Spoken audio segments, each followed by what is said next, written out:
Welcome. It's in-game live prime time. Hour number one of our 2-hour extravaganza. Scott Wetzel, Matt Perrault filling in for Dave Sherapan tonight. Dave on vacation. Interesting that on a day in which rumors say he won $72,000, in which he denies, the next day he goes on vacation for a week. Very interesting. What's going on, Matt? We got a little college basketball. We got some NBA. We got some NHL. And we got some breaking NFL news down in Dallas about their head coaching position. What's going on, my friend? How are you? Good to see you. Good to be here. Should be a fun couple of hours going through this. We're still talking about Dave and the Fugazi ticket, huh? Poor guy, man. His phone blew up. I couldn't imagine somebody throwing that out there at me saying I won $72K and I never even knew what the bet was placed. So it's been an interesting couple of days for my co-host on BVB. But yeah, we got UConn, the number one team in the country, hosting the Creighton Blue Jays. I took the Jays at +6 last night because their big guy wasn't supposed to play. He's been out for a couple of weeks, and then all of a sudden he plays. Huge development in that game. 11-point lead for UConn here at the break, and they look like the better team by far here tonight. The Jays get about 35% of their points from behind the three-point line. They're 2 for 12 to start here from behind the arc in the first half. So, yeah, we got that going on. And then, obviously, well, no Belichick to the Cowboys. That's a bummer. I wish that was going to happen because that would have been a lot of fun to watch Jerry try to coexist with Bill. Yeah, but word came down a little while ago, really, within the last 5-10 minutes. Schefter tweets out that Dallas is going to keep Mike McCarthy. So is this a financial thing that we were talking about in the break there, Matt? Is it a wise thing? Would you do it? Does this affect the Dak Prescott situation in Dallas at all? Just your thoughts on the tweet that it looks like Mike McCarthy's going to be head coach of the Cowboys next year. Yeah, if you listened, and I tried to read up on a lot of the stuff happening inside of Dallas, and the people who are covering the Dallas Cowboys have said that Jerry Jones wasn't really interested in having to pay for multiple head coaches and knowing if you're going to hire a Belichick, how much money it was going to take to get Bill Belichick, because he was not going to take a pay cut from what he was making with the Patriots. And while we don't know how much exactly Belichick was making with the Patriots, it was $15 million plus per year to coach in New England. So I don't know if Jerry Jones wants to pay that much for a head football coach. I don't know if he wants to run off McCarthy. Look, the guy in the regular season, he's been very good, and he just won the NFC East. And they're winning multiple, it was 3 straight years of 12-win seasons, and they wind up losing in the first round every time. So is it the regular season that really matters? Because that's what's going to fill the coffers with ticket prices and sales and everything else. Or is it championships? And Jerry Jones might be showing us here what he really cares about right now is how much money the team is making versus what they're doing in the postseason. I know Cowboy fans aren't happy about this. I mean, they wanted monster changes after what happened to the game against the Green Bay Packers. But I'll be very curious to see what Philadelphia does here in the wake of this, because all accounts, it sounds like Nick Sirianni is going to be safe, and the Cowboys not blowing out Mike McCarthy. I wonder if that gives Jeffrey Lurie, some cover to bring back Nick Sirianni and say, I'm not going to overreact to just one bad swoon. The guy took us to the Super Bowl. We're not going to, punt on everything we've built so far here in Philly. So all eyes now shift to the Eagles and Nick Sirianni. All right, let me ask you this. Let's throw the money out of the equation from both sides. If you're Belichick, knowing what your goal may be and whether that's really to win another Super Bowl or whether it's to get the 26 or 30 wins, whatever it is, to become the number one guy, what's the best team? What's the best spot for you? Well, I think, look, if he wants to just break the record, he will go to Atlanta because it's a soft division. And so you can win and break the record in a Falcon uniform. I just can't get over the 28-3 stuff with the Falcons. Like, that doesn't make a lick of sense to me as being a Patriot fan, to see Bill Belichick on the sidelines with Arthur Blank and what the Patriots did to the Falcons. I just can't get over the fact that he might go coach there. But the division's weak. So if you want to go and just break the record, that's fine. If you want to win a championship, I think you go to LA and you go to the Chargers. And you have a chance to actually, I know Patrick Mahomes and the Chiefs aren't going anywhere. And I know the Raiders looked formidable at times. And I get that the Broncos might be tough, but that's a quarterback situation. And that's a defense that you can take and win a championship with the pieces if Bill Belichick was running the offense and the defense in LA for the Chargers. So if he goes to the Chargers, which I still think that Harbaugh is headed there, not Belichick, but I was told halfway through the year that if a change was going to be made, that Belichick to the Chargers, because Dean Spanos has a great relationship with Robert Kraft, and the Patriots knew They put it in the contract for Gerard Mayo, who was introduced today as their new head football coach. That was always going to be the plan. When Bill was done, Mayo was going to be the head coach. They literally wrote it into his contract. So that means Robert Kraft would have told other owners that, hey, when I make a move, Bill's going to be available. So the Chargers could easily have set this up to blow out their coaching staff and hire Bill Belichick. And that was what I always thought was going to happen. The betting markets, before the year was over, the regular season was over, it showed that as the Chargers being the odds-on favorite for Bill. But now it seems like the Chargers are going to go with Harbaugh. So, but if I'm Belichick, if I want to win a championship, I'm going to the Chargers. Yeah, the reason I asked that, Matt, is because it would be so ironic, just so ironic that if finances were the real reason for Belichick not to be the Dallas Cowboys head coach. I mean, that just smacks in the face of irony in that's been his MO all these years, right? The Patriot way, take less money for the team. Team comes first, and yet now he's got a chance. If you go to Jerry Jones and say, listen, I don't need $15 million. I'm loaded, right? I'm 70 years old. What do I need that kind of money for? Give me a salary that I can look myself in a mirror and you can feel comfortable with it. Whether it's $7 million, $8 million, $5 million, it's still millions of dollars, right? And yet maybe that's the reason why he's not going to get that job, because he wants $15 million after all these years of preaching to players, take less, take less, take less. And now he apparently is not willing to take less. Well, remember, we don't know the reason why McCarthy is staying, so we don't know if Belichick wants a certain salary or not. We don't even know what he makes. We just always assumed that Belichick was the highest paid coach in the game because the Patriots were very secretive with the contract status for Bill Belichick. We know he just re-signed a contract last offseason, so what was that? How much more money was Bill making? What was Robert Kraft paying him? So we just assumed it was somewhere in the area of $15 to $20 million a year. Who knows? Maybe Jerry Jones wants to be loyal. Maybe Jerry Jones wants to say that McCarthy hasn't done really anything wrong to get fired, and that Dak Prescott, who said it after the season, after the loss to the Packers, that if you get rid of the coach, you may want to get rid of me.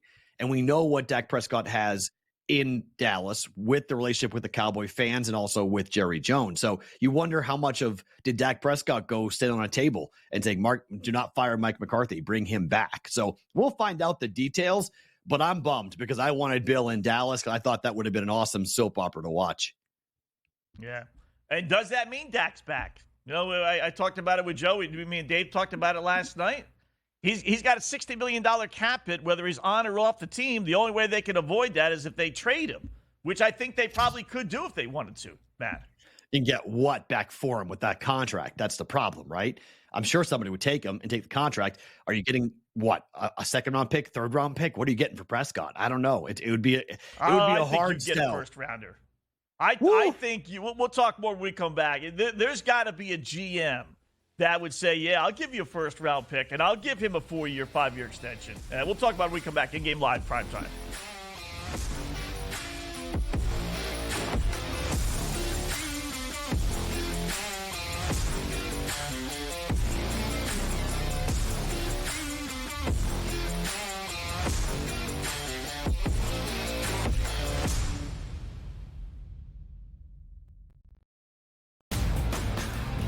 Last year, the Purdue Boilermakers upset by the 16 seed Fairleigh Dickinson. Is history going to repeat itself? Purdue is capable of winning 6 games in the NCAA tournament, but the fact is, until Purdue proves that it's capable of not just advancing, but advancing far in the bracket in March, this is going to be the storyline. And I've said that to you throughout the offseason. The early line, only on SportsGrid.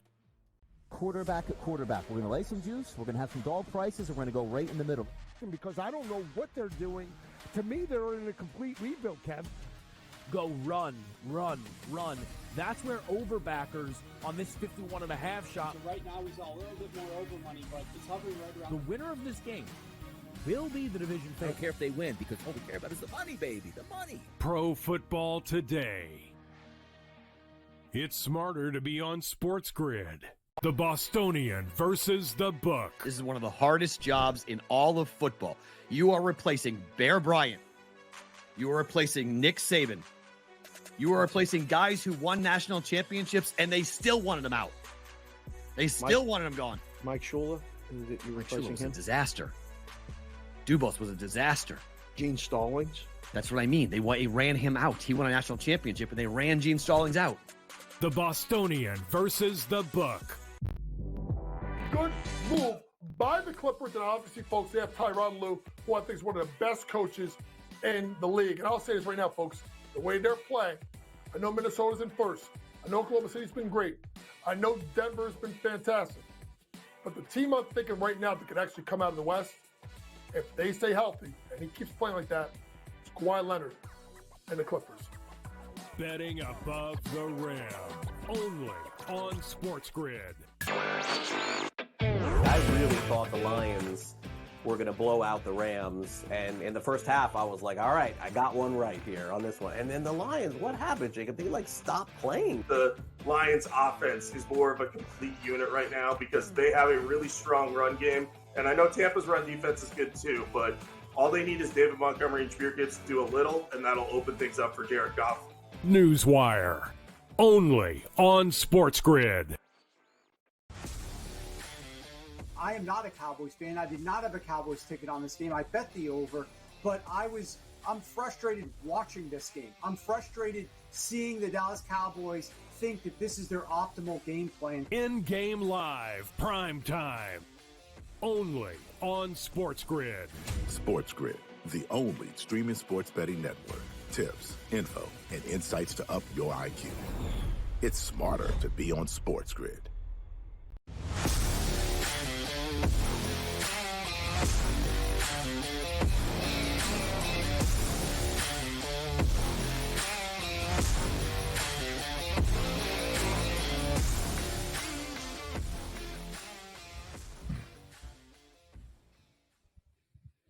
All right, welcome back. It is InGame Live Prime Time. Got some interesting games to get to. College basketball, man, I've been on fire in the college hoops world and got some winners looking pretty good for tonight. And a strange, just an unbelievable score in the NBA just to show how difficult it is in the NBA. 2 hockey games as well, but we're talking big news here. Scott Wetzel, Matt Perrault filling in for Dave Sherapan tonight. You know, Matt and Dave usually on Fridays. So the news, apparently anyway, that Mike McCarthy will return as Dallas Cowboys head coach. Schefter tweeted that out, although we've learned this week that not all tweets can be believed. But I think we can believe this one. Adam Kaplan on Pro Football Today with the latest head coaching moves around the NFL. Cap, where do you expect Bill Belichick to go? I don't think there's any indication that this guy's done coaching in the NFL. What are you hearing? Oh, yeah, he's definitely going to coach. Although it's interesting, you know, many years ago when NFL Films did the documentary on him, he said he didn't see himself coaching in the 70s, but here we are. He's in his 70s, and his friend, one of his best friends, Nick Saban, just retired at 72. But the bottom line is with Belichick, he absolutely wants to coach. You keep an eye on Atlanta, and here's the reason why. Remember, Thomas Dimitroff was a former general manager who was a protege of Belichick. Dimitroff, Dan Quinn got to the Super Bowl. That's a big one to keep an eye on there. And, you know, the thing with Arthur Blank is a man who's obviously an advanced age. They don't want to rebuild. Like, they spent, I'm told, over $80 million in free agent dollars this past cycle in March and April. And they want to make a drive here to move this thing forward and get back to the Super Bowl very quickly. And that to me that would appeal to kind of Belichick. And here's a guy who's not looking to sort of rebuild now. He wants to get another ring and puts his 7th on his thumb. So that's a team to keep an eye on here. Yeah, I've been saying that all along, Matt, to tell you the truth. I predicted that last week just because they have an owner that wants to spend money, that wants to win. They have some wide receivers, Pitts in London, supposedly Pitts, right? Pretty good. I don't know. We've yet to see it. But they got terrific backfield. You know he wants to run the football. And they got a division that's awful that he could take over right away. The only thing they don't have, obviously, is the quarterback. But they got the number 8 pick in the draft. And maybe they can make some moves. It does seem to fit, but as you said, you know, it is kind of weird seeing him with the Atlanta Falcons, that 28-3 thing. But it's got to be weird no matter where he is, right? I mean, whether it's with the Chargers, whether it's with the Commanders, the Raiders, pick a team, you know, not in a Belichick Patriots hoodie is just going to be weird anyway. Yeah, it's true. And look, the pieces other than the quarterback, which you have to address in Atlanta, but if you can address the quarterback situation, and maybe it's a Justin Fields, maybe it's somebody else you could take a look at in Atlanta. Look, Pitts in an offense or a scheme like a Belichick scheme or a Josh McDaniels, because he's going to be the offensive coordinator for the Patriots, I would expect big numbers out of him. London's great. We know they can run the football. I mean, Bijan Robinson's such an incredible player. Look, they hired a coach from Tennessee who was supposed to come in and run a great offense, and Arthur Smith really didn't do that. So Belichick's going to have to come in and get that defense to play better. They've got some playmakers on that defensive front, but the secondary will need some work. But the division is ripe to be had, and they could be right back in the postseason relatively quickly. So, look, the NFC South is a great place to be.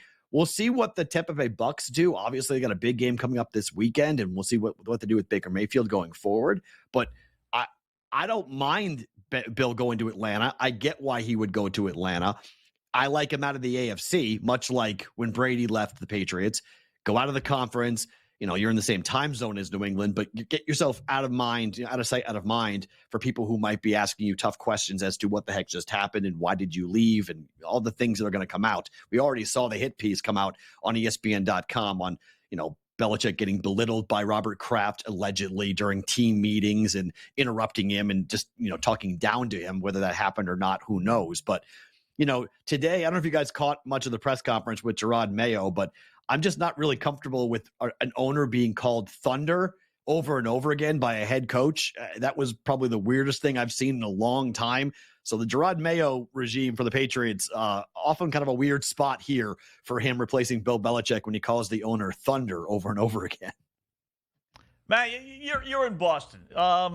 Explain this to me and any other person who's been asleep for a month, wakes up and finds one of, if not the greatest head coach of all time fired. Let's call it for what it is. If it was up to Belichick, I think he'd still be head coach of the Patriots. So in my mind, he was pushed out, fired, whatever the case is, how you were going to describe it. How is that possible for a guy who took this same team, to the playoffs not just 2 years ago? I mean, it hasn't been that long. So the person that's been asleep for a month, what happened? You're there in Boston. Yeah, I'm in Vegas, remember, but yeah, I'm tight to the Patriots, obviously. I'm tight. I mean, I grew up there and worked there, and I have a lot of connections to Boston and New England. But Belichick lost the team slowly. It wasn't a quick thing. But, when he decided to put Matt Patricia and Joe Judge to be the offensive coordinators, that was a problem. When Mac Jones regressed dramatically, that was a problem. When the team didn't address in the draft any of the problems that they had, and he drafted a kicker and a punter in the draft, that was a problem. When he brought back Bill O'Brien, and Bill O'Brien didn't click really well with the players on offense, and it was supposed to be Mac Jones is going to take this big step forward, and it never happened. That was a problem. When they went and signed, banged up veterans like Juju Smith-Schuster and Devontae Parker and guys that were supposed to come in, they got Zeke Elliott actually wasn't bad. He actually was a pretty good player for them, but that type of retread, not addressing the core problems. When the offensive line, look, without Dante Scarnecchia, and one day there's going to be a book that will probably talk all about what that guy did for the Patriots and why the Patriots regime, why their dynasty maybe never would have happened if it wasn't for Dante Scarnecchia and his ability to coach the offensive line, because without him, they were a wreck every time he left, and he retired 2 years ago, and the offensive line got worse and worse and worse, and the Patriots gave up sack after sack after sack, and they couldn't run the football. They never went and got any type of third down back, like the guys we always would, the Danny Woodheads of the world, these guys who were just coming in and they'd pick up first downs left and right with screen passes and draws, and just the typical Patriot offense just wasn't there. So you saw it, and then the division got much better. I mean, let's be honest. Josh Allen became one of the best quarterbacks in the league. Tua came in and really developed. Mike McDaniel came in and helped that offense in Miami really take a big step forward. And then the Jets weren't, a laughingstock. I mean, the Patriots still beat them up for 15 straight times. They lost the last game, but that was always a team that you just kind of, yep, that's a win. And the Patriots did dominate them even with the 2 years they were losing, but it was a different division over the last couple of years. So the problem is, what's the future? The reason why Belichick's gone is because there's not a thought that he can fix it. He created the mess. Nobody trusted him anymore to fix the mess. I mean, even Gerard Mayo today talked about the fact that he left the Patriots coaching staff for 3 years to go into the private sector because he had to get away, quote unquote, get away from Bill. So there were a lot of people who had, 24 years in one place. people get sick of you. I mean, it's just natural. It's hard to stay anywhere for that long. Yeah, ask my wife that. All right, so we'll get back into it a little bit. George Kurtz will join us in about 20 minutes. Big Cowboys fan. We'll get his reaction, his thoughts on some of this stuff as well. But, to the scoreboard, Matt, I mean, I love this score. I really do. Love the NBA. Frustrated galore by the NBA and players not wanting to play, and these dopey owners allowing this to happen, and Adam Silver basically being invisible. But Toronto 56, Miami 24. It might be the greatest score I've seen in NBA history. I mean, Toronto trades its best player today. They lose him. 3 first-round draft choices to Indiana. They don't get the 2 players back yet, obviously, for tonight's game. The whole world's betting on Miami, right? I mean, how can't you? And Miami's down 32 points. I mean, is that not just the greatest NBA score ever? That is why we have big buildings here in Las Vegas all over the Strip. Yeah. It's because when you think it's one thing, it's an easy wager. I was told today by somebody, bet Miami, lay the 150, easy money, guaranteed. Really? Well, game's not over yet, but boy, they're in a big-time hole at the moment against the Raptors.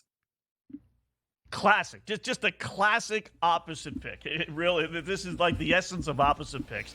Whole world's on, Toronto, and Miami Vegas is going to win. All right, more scores coming up.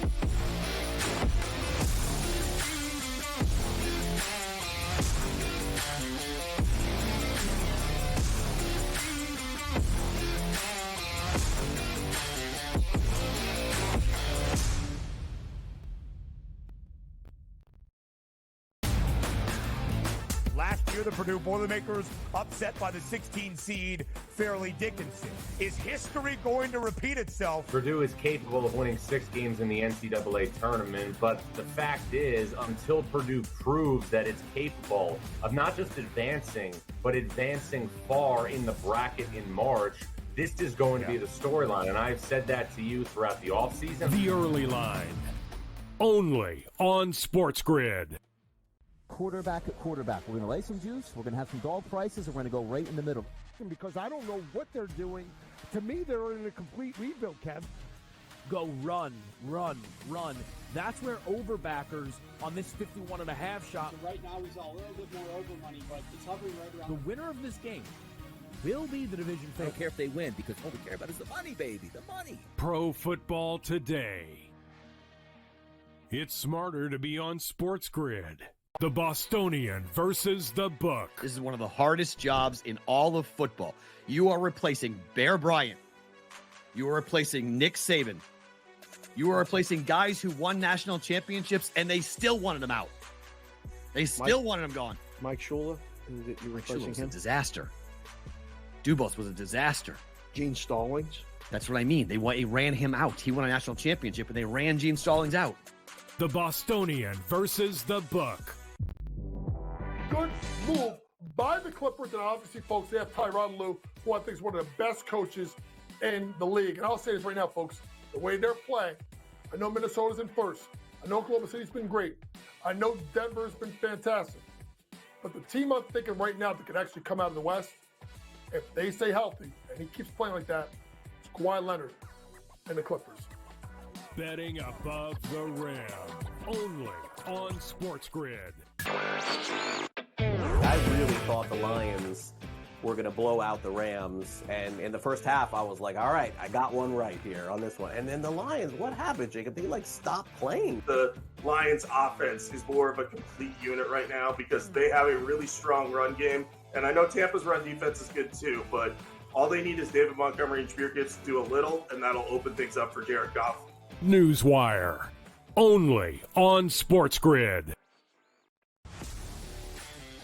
I am not a Cowboys fan. I did not have a Cowboys ticket on this game. I bet the over, but I'm frustrated watching this game. I'm frustrated seeing the Dallas Cowboys think that this is their optimal game plan. InGame Live, PrimeTime.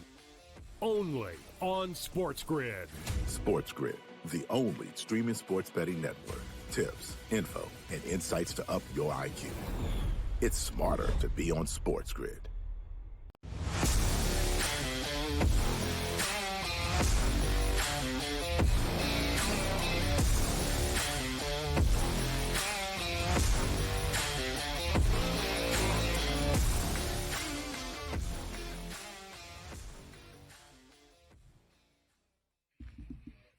All right, welcome back. In-game live, prime time, 25 past hour number one of our 2-hour extravaganza. Scott Wetzel, Matt Perrault in for Dave Sherapan until 10 p.m. Eastern time. We got George Kurtz joining us in about 15 minutes or so as we continue to look at the NFL with him. We got some hockey games. We got two. We got some college basketball games. Great slate of college basketball. Got some plays coming up, and we got a few more NBA plays, which is the subject of our same-game parlay tonight.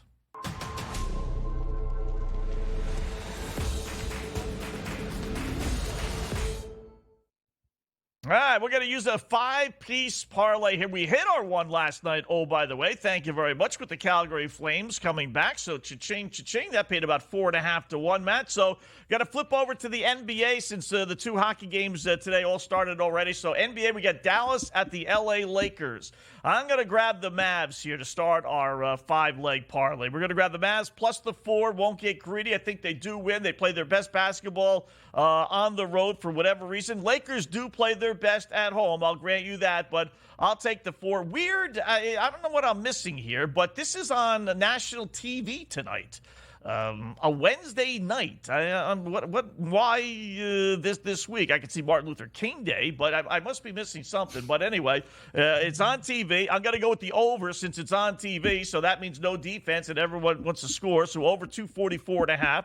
And then we're going to use Luka. Well, why not? Big-time game, national TV. He's one of the stars. Going to put him in there at 35 points or more, plus 120. Then we're going to grab Luka to get 6 rebounds. He averages well over that. And then we're going to throw in LeBron with 6 rebounds. He averages well over that as well. Add it all up, and we get a nice fat 8.5 or so to 1, 827, depending on where and when you put it in. So nice little 8 to 1 parlay, all kind of correlated on Dallas winning. And when Dallas wins, they score a ton of points.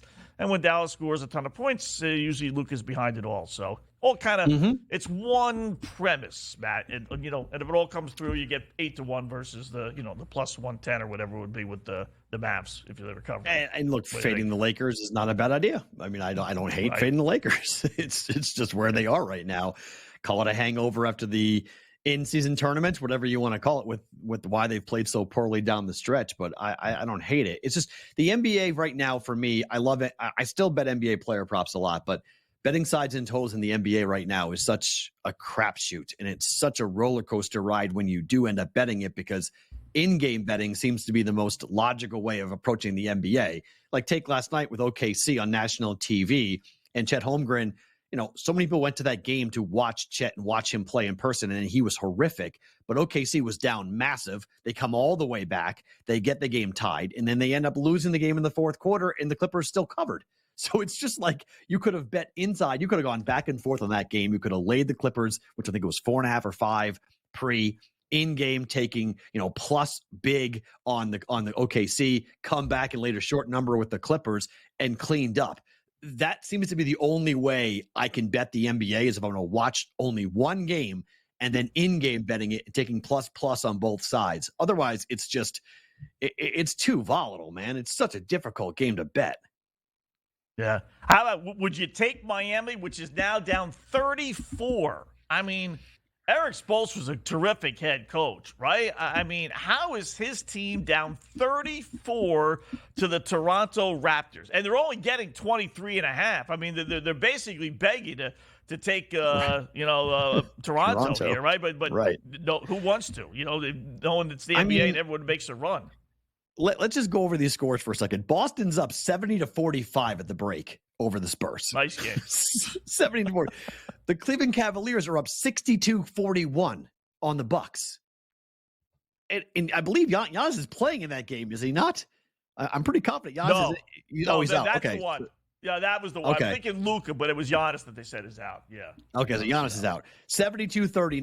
Raptors are over the Miami Heat. I mean, it's just, I know it's a Wednesday, but these teams, they play too many games, and they simply don't really care about one game in the middle of January. It just doesn't mean anything. It's like, whatever. And that's why I actually like the premise of the in-season tournament. But immediately afterwards, you heard both the Pacers and the Lakers talking about how they had to ramp it up and how tired they were and how difficult it was to play in the tournament and then go back to the regular season. It's like, what are we doing? Like, it worked. don't rain on that. Like, let's keep that going because actually it was quality basketball. Sure, the Lakers won it. Never should have hung a banner, but the Pacers cared. And that was a young basketball team. We learned a lot about the Pacers. Like, okay, maybe, come playoff time, they might be able to win a round or two. So I'm very frustrated with the NBA that knows this. They're trying really hard to figure out how they can keep fans engaged and keep fans interested and keep gamblers betting. But it's very, very difficult right now on a night in and night out basis to bet sides or totals. And look, player props are hard too because of rotations and who is in and who is out. Giannis, why is Giannis out? Like, what's the point? Why isn't he playing tonight? And he just didn't want to play tonight. He's just like, I'm out. I'm nursing whatever injury they want to create and make up. So the league, the NBA is tough. That's why I like college basketball. I mean, you get maximum effort every night betting college basketball. Yeah. I tell you, these college coaches must say to themselves, you got to be kidding me, man. You're letting these guys sit out. And you said that they make up injuries. Is he hurting a little bit? Is he a little sore? Maybe. But, get in there. Where's the competitive drive? Where's the urgency to just, want to play well because it's the game that you grew up playing and you're putting your pride on the line when you're out there.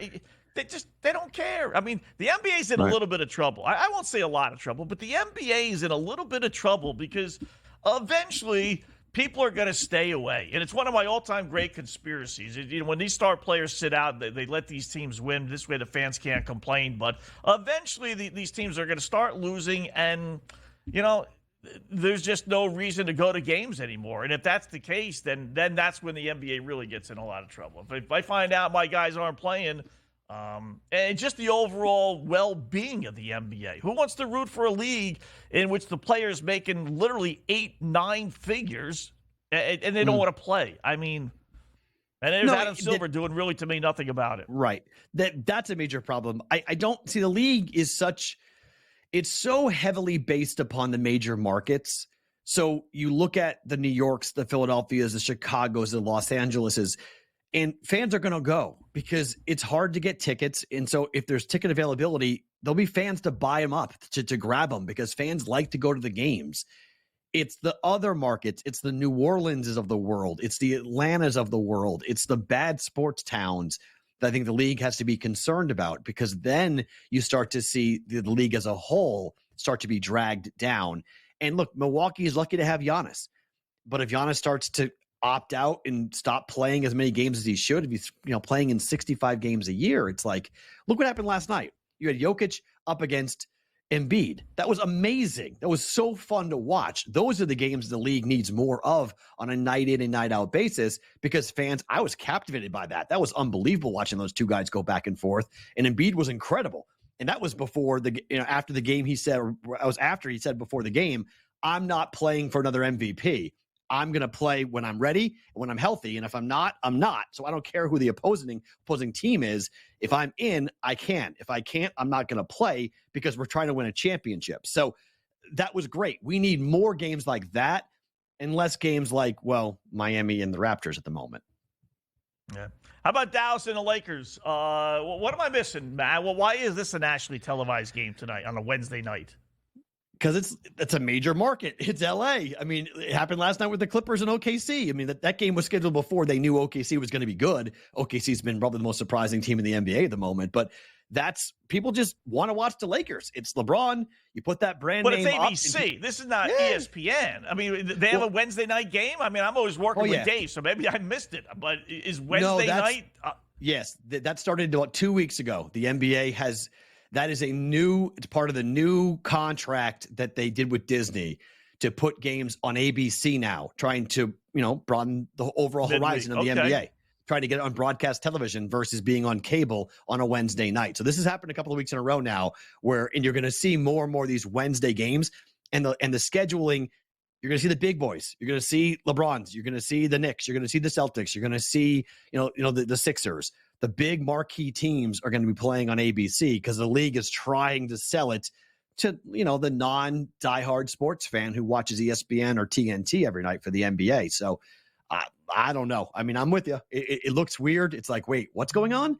But that's why it's trying to widen the tent to get more people interested in the younger people too, to get them interested in watching the games for the NBA. All right. Well, at least they're trying, I guess. So, college basketball, like I said, I love the college basketball slate tonight. A lot of big-time games, including the subject of our Black Cloud.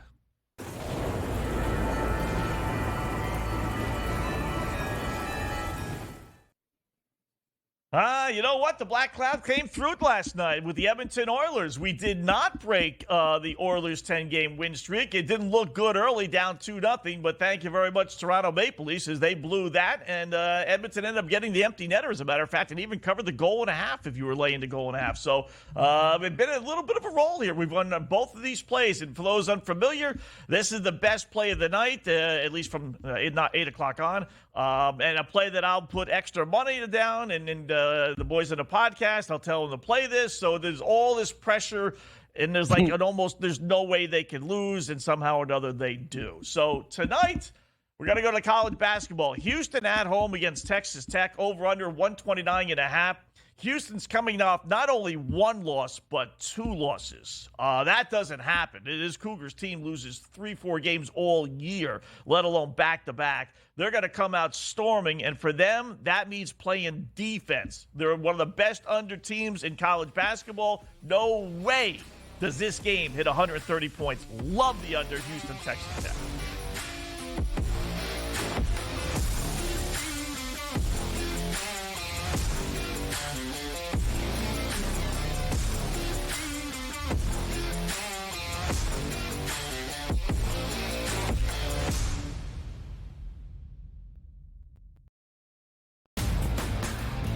Last year, the Purdue Boilermakers upset by the 16 seed Fairleigh Dickinson. Is history going to repeat itself? Purdue is capable of winning 6 games in the NCAA tournament, but the fact is, until Purdue proves that it's capable of not just advancing, but advancing far in the bracket in March, this is going to be the storyline. And I've said that to you throughout the offseason. The early line, only on SportsGrid. Quarterback at quarterback. We're going to lay some juice. We're going to have some dog prices, and we're going to go right in the middle. Because I don't know what they're doing. To me, they're in a complete rebuild, Kev. Go run, run, run.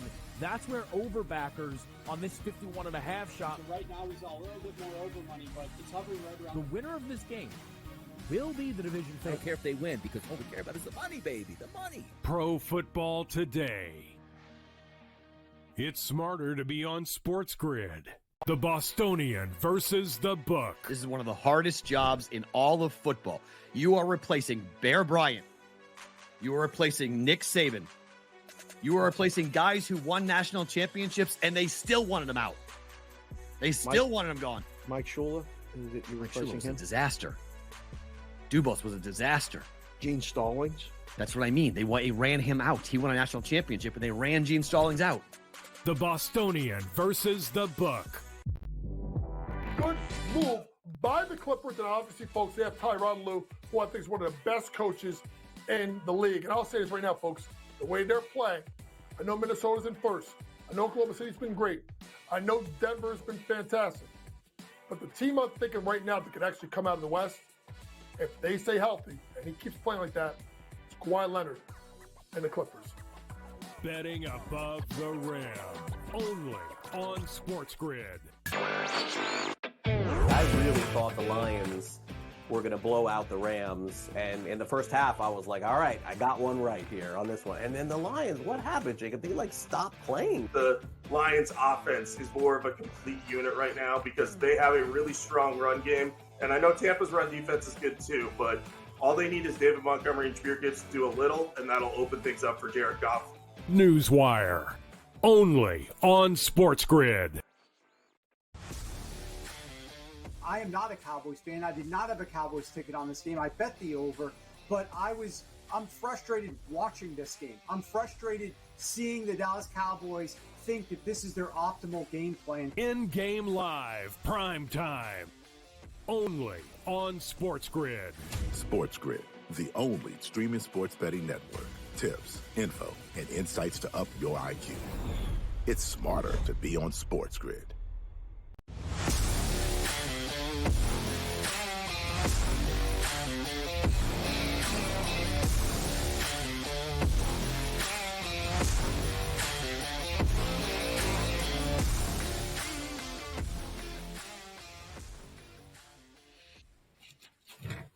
Welcome back. In-game live prime time here. Hour number one. Scott Wetzel, Matt Perrault until 10 p.m. Eastern time. Watching, betting in the world of sports. Looking at some of the other sports stories, including the big news out of Dallas, as it looks like Mike McCarthy will remain head coach of the Dallas Cowgirls, as I like to call them. So our resident Cowboys fan joins us now, Mr. George Kurtz. What's going on, George? Is this good day or bad day, or what's the difference day for you as a Dallas Cowboy fan?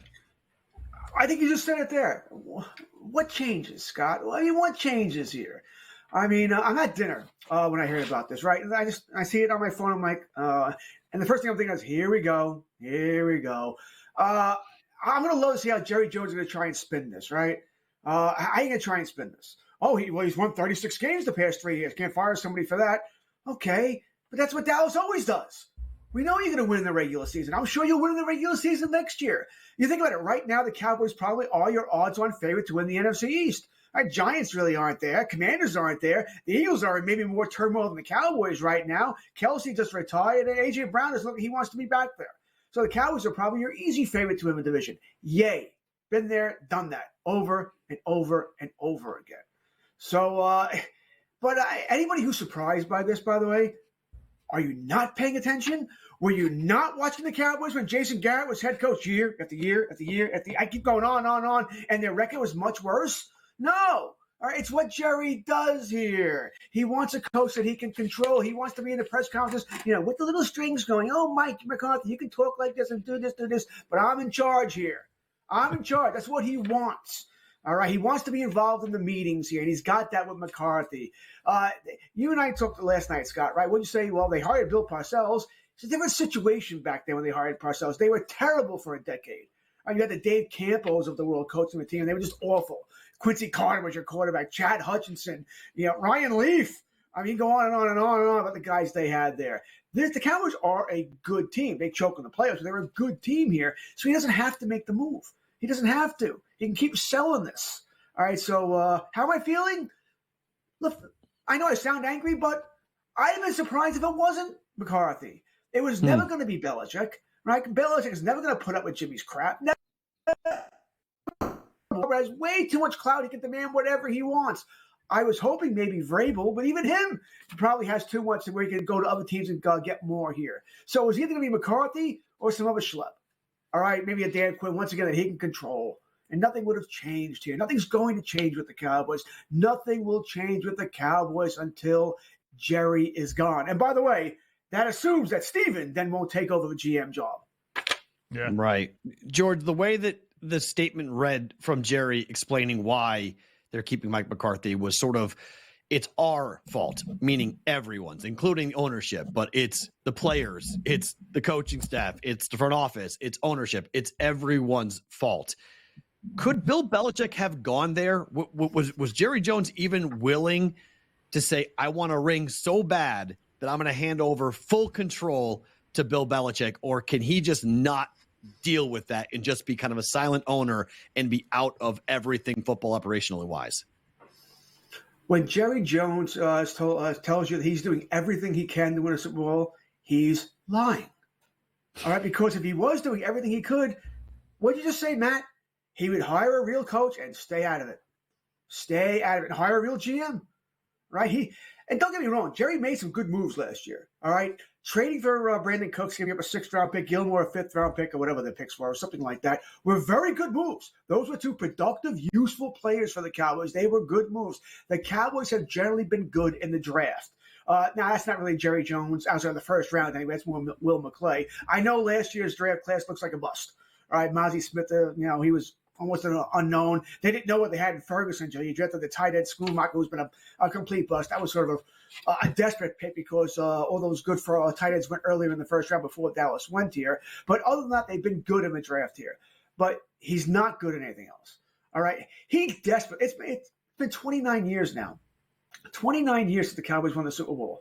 And even in 95, I know it was technically Switzer, but that was Jimmy Johnson's players. He's still desperate after 29 years to win a Super Bowl without Jimmy.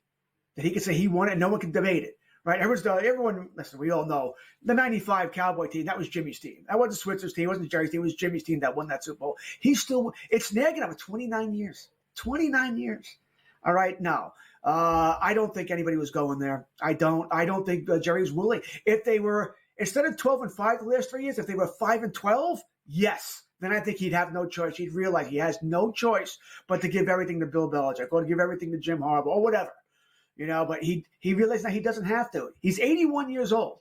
If really Super Bowl or bust was your motto here, you'd be hiring the right GM. You'd be hiring the right coach. Instead, no, you want to be involved. You want to be in those meetings. You want to have the 17 press conferences a week. That's all he cares about. He's a great marketing man. Maybe the best man we've ever had. Right? Fantastic at marketing.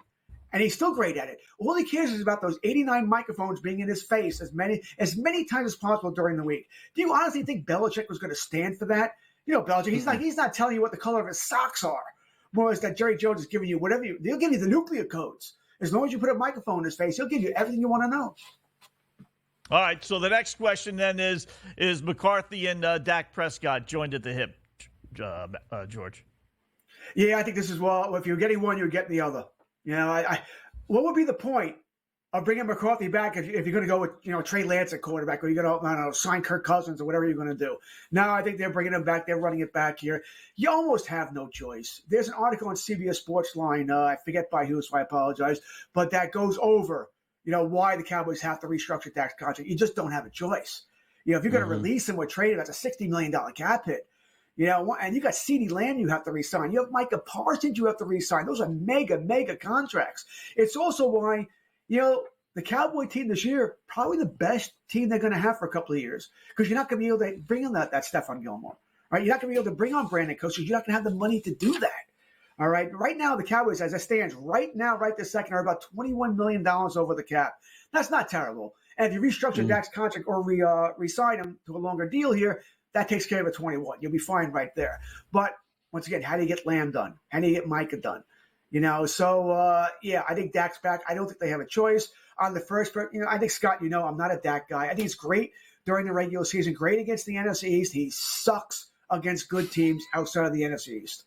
I mean, it's not even me being. The numbers tell you that. The numbers just tell you that. And it doesn't matter where.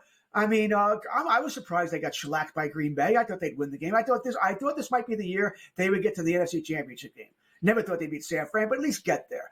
But he's a deer in the headlight. You saw that on the first series. He was aiming the ball. He was scared. He was afraid to make a mistake here. I don't know how that. You know what the problem, though? You know what the problem, guys, is with restructuring his contract? If you restructure it, the going rate is $45 million a year. I mean, Danny Nichols here in New York got $45 million a year. So what do you think you're going to sign Dak for? $50 million. So what you're restructuring 60 to give him 50. I mean, how much money can you push off? I think, and don't forget who they lost to, George. They lost to Jordan Love, a young quarterback. You said Trey Lance.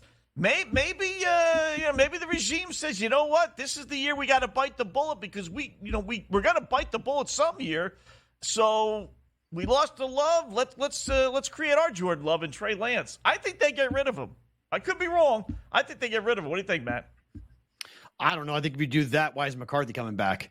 If you're going to blow that up, then you blow the whole thing up and you go get a coach to come in with a new quarterback and a new coach. If you have Mike McCarthy on the sidelines, you're going to keep Dak Prescott. So I don't think they move off of Dak. But, George, what does this do to the division now? Because here we are with the Eagles looking at a very similar conversation internally with Nick Sirianni. Yeah, they went to the Super Bowl last year, but there are plenty of people who want Nick Sirianni gone. I think Nick Sirianni is going to go back to Philadelphia, and this might make it easier for Philly to hang on to Nick Sirianni, no? Philadelphia is a different problem than the Cowboys, right? Because and none of us know, what the hell happened in that locker room? All right, they gave up on him, and that's a major, major thing. All right, they gave up on him. You give up on a coach, you have to move on from the coach. You're not going to fire 60 players. You generally have to move on here. I don't think Sirianni was the same guy without his coordinators. I think he's more of a game manager than he is, a great OC or a great DC. So I think they got to get him the right people. Patricia, not the right person. All right, so they're going to have to go on there and make some moves. But like I said, do I think the Philadelphia Eagles keep him? I mean, what do we say after they win the Super Bowl, right? Oh, Peterson will be coach there forever. He'll never have to buy another drink. Gone the year after. 2 years after the Super Bowl, gone quickly than we would have thought of.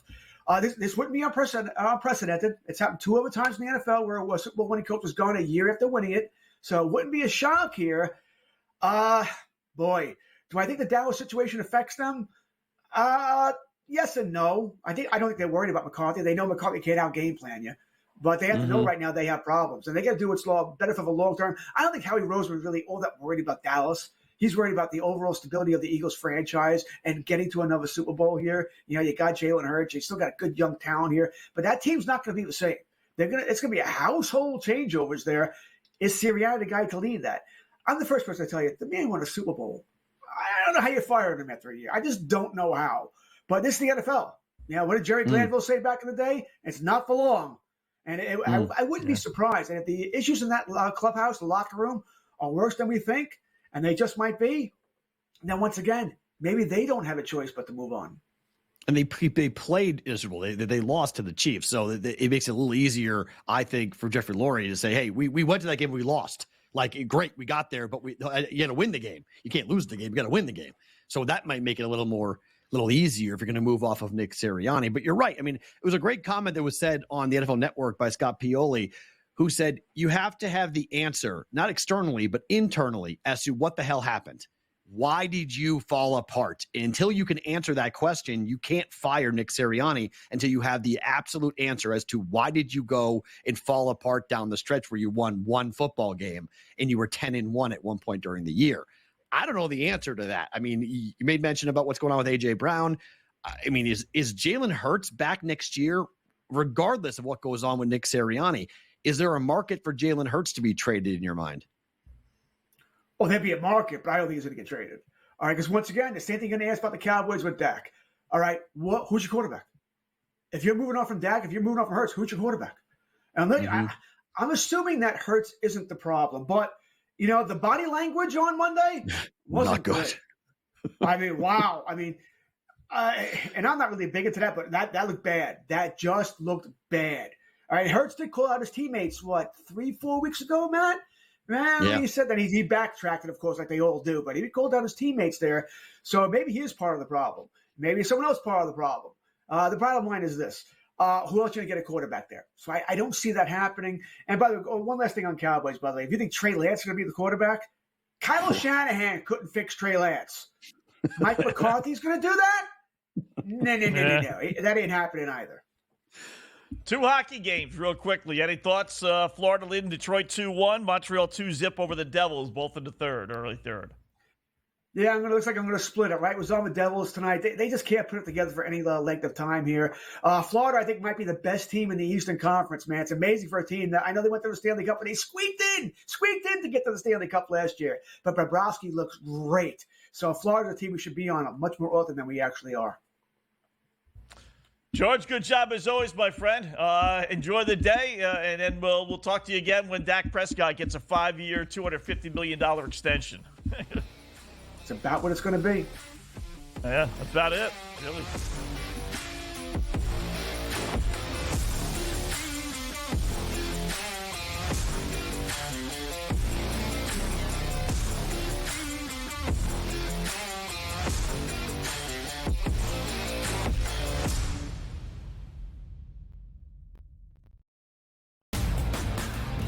Last year, the Purdue Boilermakers upset by the 16 seed Fairleigh Dickinson. Is history going to repeat itself? Purdue is capable of winning 6 games in the NCAA tournament, but the fact is, until Purdue proves that it's capable of not just advancing, but advancing far in the bracket in March, this is going to be the storyline. And I've said that to you throughout the offseason. The early line, only on SportsGrid.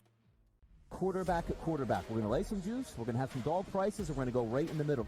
Because I don't know what they're doing. To me, they're in a complete rebuild, Kev.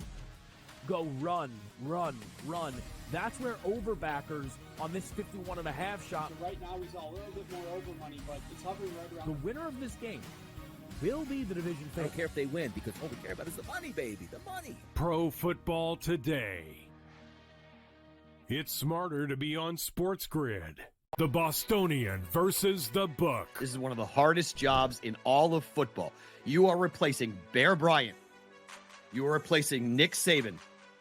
You are replacing guys who won national championships, and they still wanted him out. They still wanted him gone. Mike Shula, you Mike Shula replacing was a him? disaster. Dubos was a disaster. Gene Stallings. That's what I mean. They ran him out. He won a national championship, and they ran Gene Stallings out. The Bostonian versus the Book.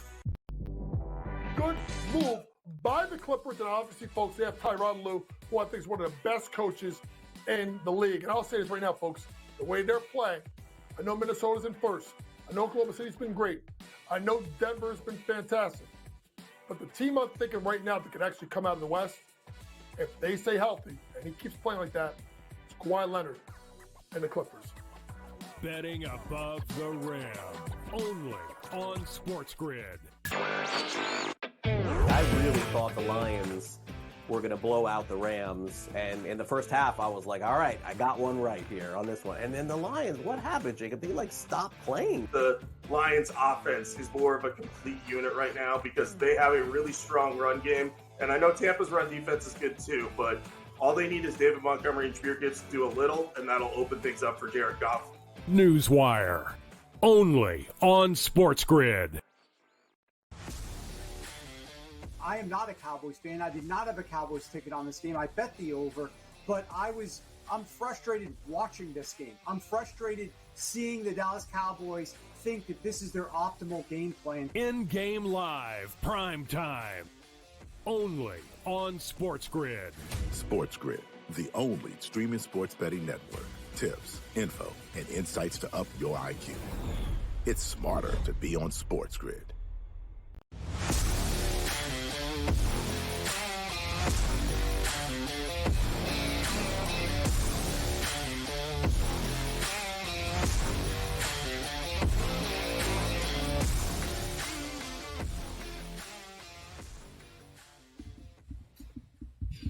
Hi, welcome back in Game Live, Prime Time, 57 past the hour, closing out hour number 1, but we got hour number 2 coming up. Scott Wetzel and Matt Perrault. Thanks again to George Kurtz joining us, talking a little NFL, a little hockey with him. Like I said, we're into 2 hockey games tonight, so not a whole lot going on. Got a couple of games here in college basketball, starting top of the hour. Should be some good ones, including Houston and Texas Tech. I do like the under in that one. Matt, I think you're kind of siding with Texas Tech on that one. Any game starting top of the hour that you want to hop on before the games actually get underway? I mean, if you want to take Vandy tonight, if you want to go real dumpster diving like a Cam Stewart play, you can take Vandy plus 11.5 at home. I've been betting this crazy trend, and it's actually been pretty profitable. It's going off right now with these 2 games. But teams who have lost in conference play on the road, who then come back home the very next game, and they're a home dog, have been covering for me at a pretty good clip here. I'm 6-1 over the last 7 games betting it. Vanderbilt is in this. Southern Miss is in this tonight.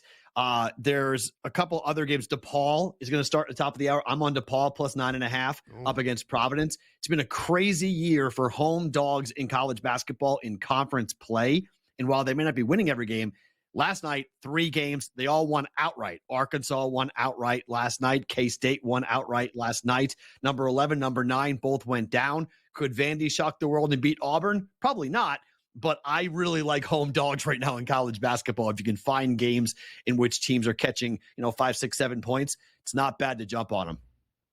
That is definitely dumpster diving when you talk about putting American money on DePaul and some of those teams for sure. This will be.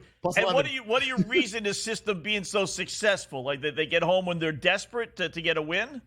Correct. They've lost the game and they come back home, and some of these teams have lost 3-4 games in a row. K-State last night needed it desperately. Same thing when it comes to teams in conference play. You come back home cooking, referees are on your side, more likely you're going to win these games. Arkansas was 0-3 in the SEC before last night. They had to win. They won the game in overtime.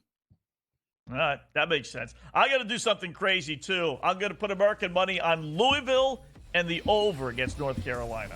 Whew. Whew.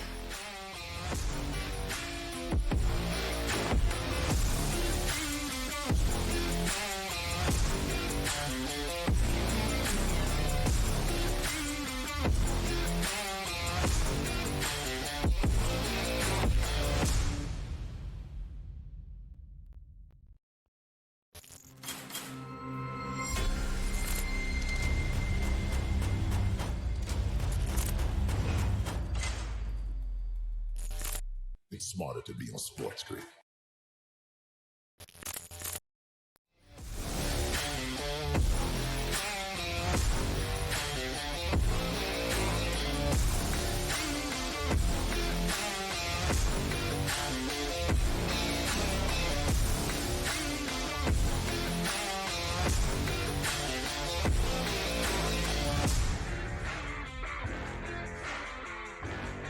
All right, welcome back. It is InGame Live Prime Time, hour number 2. Scott Wetzel, Matt Perrault in for Dave Sherapan until 10 p.m. Eastern Time, watching Betting the World of Sports. We got some NBA, we got some college basketball, a couple of hockey games. We got Cam Stewart joining us in about 40 minutes or so. We'll go over the NFL stuff with him, and he's got a bunch of golfing bets for us for the weekend for those that like to put a couple shekels on the links. So, Matt, for the new viewers, new listeners, what are you keeping your eye on so far tonight?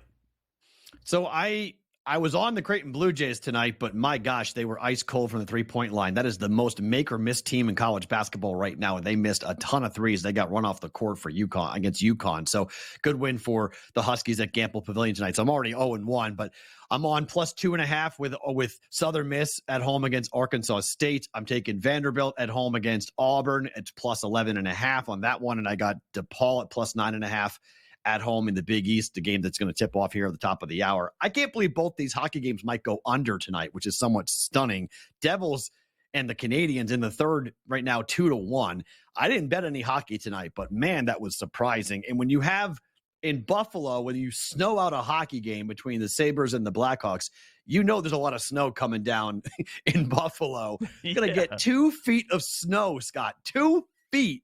On top of what they already have right now after the storm over the weekend. Buffalo's going to get buried again. I mean, the Chiefs are going to be walking into like a winter wonderland coming up on Saturday. Yeah. You know, they thought they had a bad – Yeah, Sunday night. They thought they had a bad with the Dolphin game. This might be actually even worse.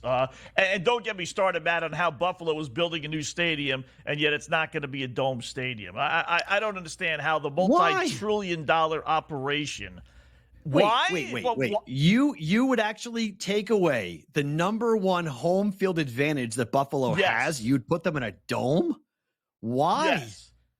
This is 2024. This is not 1964 or 1974 or maybe not even 1984. Football was not – in 2024, football was not meant to be played in these conditions. You know, when it's 3 yards in a cloud of dust and you're running the ball, 75% of the time, yes. But when you're throwing the ball now 75% of the time, it's not meant to be playing in freezing temperature. That's not football. Wait a minute. It's not. You would take away. That's like saying Green Bay, Wisconsin should be playing in a dome stadium. No way. Should. No. Every cold weather city that has a new stadium should be mandatory retractable dome. Oh my. I completely. What do you want? If the weather is nice, open a dome. But in these conditions, it's stupid. Wow. What they played in Kansas City Saturday night. I didn't think you were this soft. You want pristine conditions? This is we're throwing the ball. You can't even catch in these conditions. So if the Chiefs replace Arrowhead, the Chiefs should build a dome? Is that what you're saying? Retractable dome. No. Yes. This is the best. Football is meant to be played in every weather, in rain, in snow, in sleet. Why? Yes, Why? it is. Why? Where is it written football is meant to be played in cold weather?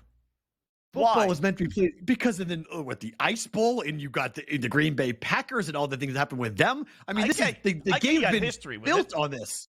They've been built on bad weather. By the way, was the Ice Bowl won on a running play or a passing play? Oh, it was won on a running play.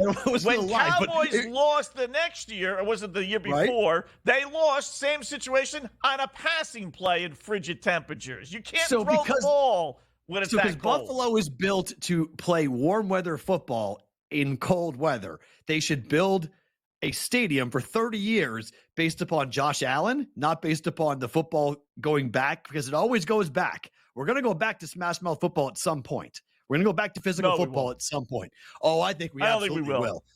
Teams are going to zigzag all the time. We've seen it. The Patriots did it. We've seen when you had smash mouth football in 2006, Patriots went to wide open football in 2007. I get it. We had a wide open DFS explosion when it came to fantasy football, but gambling's not going to impact the same way that DFS impacted with fantasy football in the NFL. So I think we'll start to see defensive rules change and start to see more physicality in football. People are sick and tired of seeing two-hand touch. They want to see contact. And that game in Buffalo, that game in Kansas City was awesome. I don't care if Miami can't play in the cold weather. It's another reason why you shouldn't have a dome stadium. I'm not giving Miami the advantage. They fell apart down the stretch. They had the East 1. They had home field advantage. They were going to be the 2 seed, and they puked all over themselves down the stretch. I want to reward that by letting them play in a dome. I mean, that game against the Chiefs in a dome would have been totally different. How about the fan who's freezing to death that has a pneumonia this week and might not ever survive? You know, he's going to have a sore throat for the rest of his life because he's breathing in temperatures minus 20 degrees. People go ice fishing in like negative 15 temperatures in Minnesota and Michigan all they're the not time. Playing football. They're not sitting there in the stands just, Why? They're the same. It's the same bundle. You just go ahead and put 15 layers on. You go ahead and get some liquid courage in you. You warm up and you watch a game for 3.5 hours. I completely disagree with this.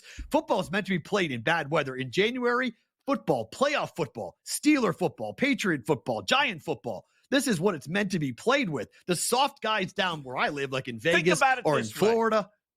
Yeah. Why are you punting? By the way, Devils scored again twice. They tied it up 2-2. So my over 6.5 is back alive. But why are you punishing the passing team? Because the running team, as you know, can run the ball when it's cold weather, and they can run the ball when it's hot. But the passing team has difficulty passing the ball. So why are you punishing the passing team? I'm not punishing. Be smart enough to play to your conditions. If you want to win in the postseason, don't base your offense on throwing the football. Know how to play smash mouth football in January, which the Bills have yet to do. They got to do it this weekend. They're going to have to do it because it's going to be cold and nasty and just disgusting up there.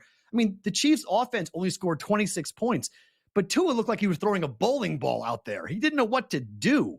That's good. I love that. That's home field advantage. You play the whole regular season. We're going to see in college football where home field advantage. If I'm Michigan, if I'm Ohio State, if I play in a cold weather, if I'm Washington, and I know that in December it's nasty, I want to host that opening round playoff game at my place. I want to guarantee myself a home game before we go play on the neutral sites. That's what makes the regular season matter. Everyone's always so worried about the regular season not mattering. Home field advantage is what makes it matter. Your weather conditions is what makes it matter. And Miami lost it because they had to go on the road. If they were at home, who knows? The Dolphins could very well be hosting a second playoff game this weekend. They probably would have lost because as it worked out, they would have had to play Buffalo again. And they weren't beating Buffalo back-to-back games, because Buffalo would have been the 7th seed, not Pittsburgh, because Pittsburgh would have won the tiebreaker. So they would have had to face the Bills back-to-back. You're at home. Home field advantage is I'm big. not saying that's why they lost. They lost to Kansas City earlier in the year in perfect conditions over in Europe. That's not it. It's common sense. Just why are you playing outside when it's freezing out? Football. All right. Football. We need some scores. We need some goals. We need no points out of some of these teams.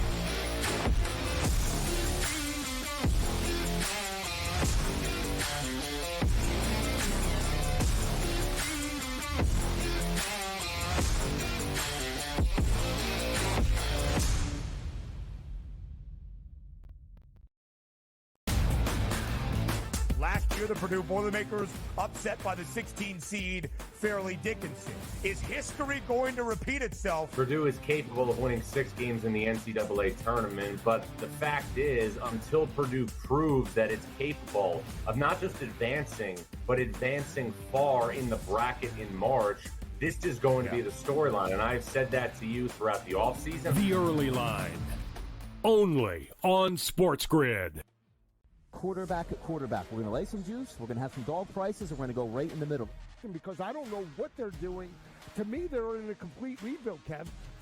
Go run. That's where overbackers on this 51.5 shot. So right now, we saw a little bit more over money, but it's hovering right around. The winner of this game will be the division I favorite. don't care if they win because all we care about is the money, baby. The money. Pro Football Today. It's smarter to be on SportsGrid. The Bostonian versus the Book. This is one of the hardest jobs in all of football. You are replacing Bear Bryant. You are replacing Nick Saban. You are replacing guys who won national championships, and they still wanted him out. They still wanted him gone. Mike Shula, you Mike replacing Shula was a him? disaster. Dubos was a disaster. Gene Stallings. That's what I mean. They ran him out. He won a national championship, and they ran Gene Stallings out. The Bostonian versus the Book. Good move by the Clippers, and obviously, folks, they have Tyronn Lue, who I think is one of the best coaches in the league. And I'll say this right now, folks, the way they're playing, I know Minnesota's in first. I know Oklahoma City's been great. I know Denver's been fantastic. But the team I'm thinking right now that could actually come out of the West, if they stay healthy, and he keeps playing like that, it's Kawhi Leonard and the Clippers. Betting above the rim. Only on SportsGrid. I really thought the Lions were going to blow out the Rams. And in the first half, I was like, all right, I got one right here on this one. And then the Lions, what happened, Jacob? They stopped playing. The Lions offense is more of a complete unit right now because they have a really strong run game. And I know Tampa's run defense is good too, but all they need is David Montgomery and Jameer Gibbs to do a little, and that'll open things up for Jared Goff. Newswire. Only on SportsGrid.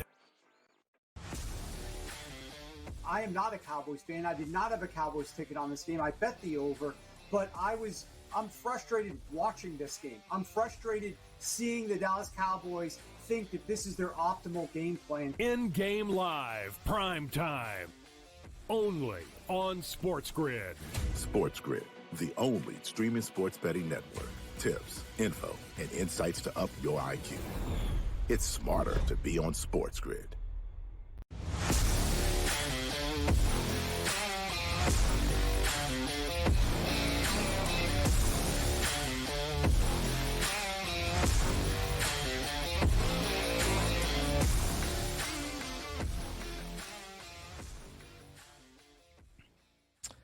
All right, welcome back InGame Live, Prime Time. Scott Wetzel, Matt Perrault, who wants to be outside for the show right now, apparently. So, Sure. Coming down to the wire.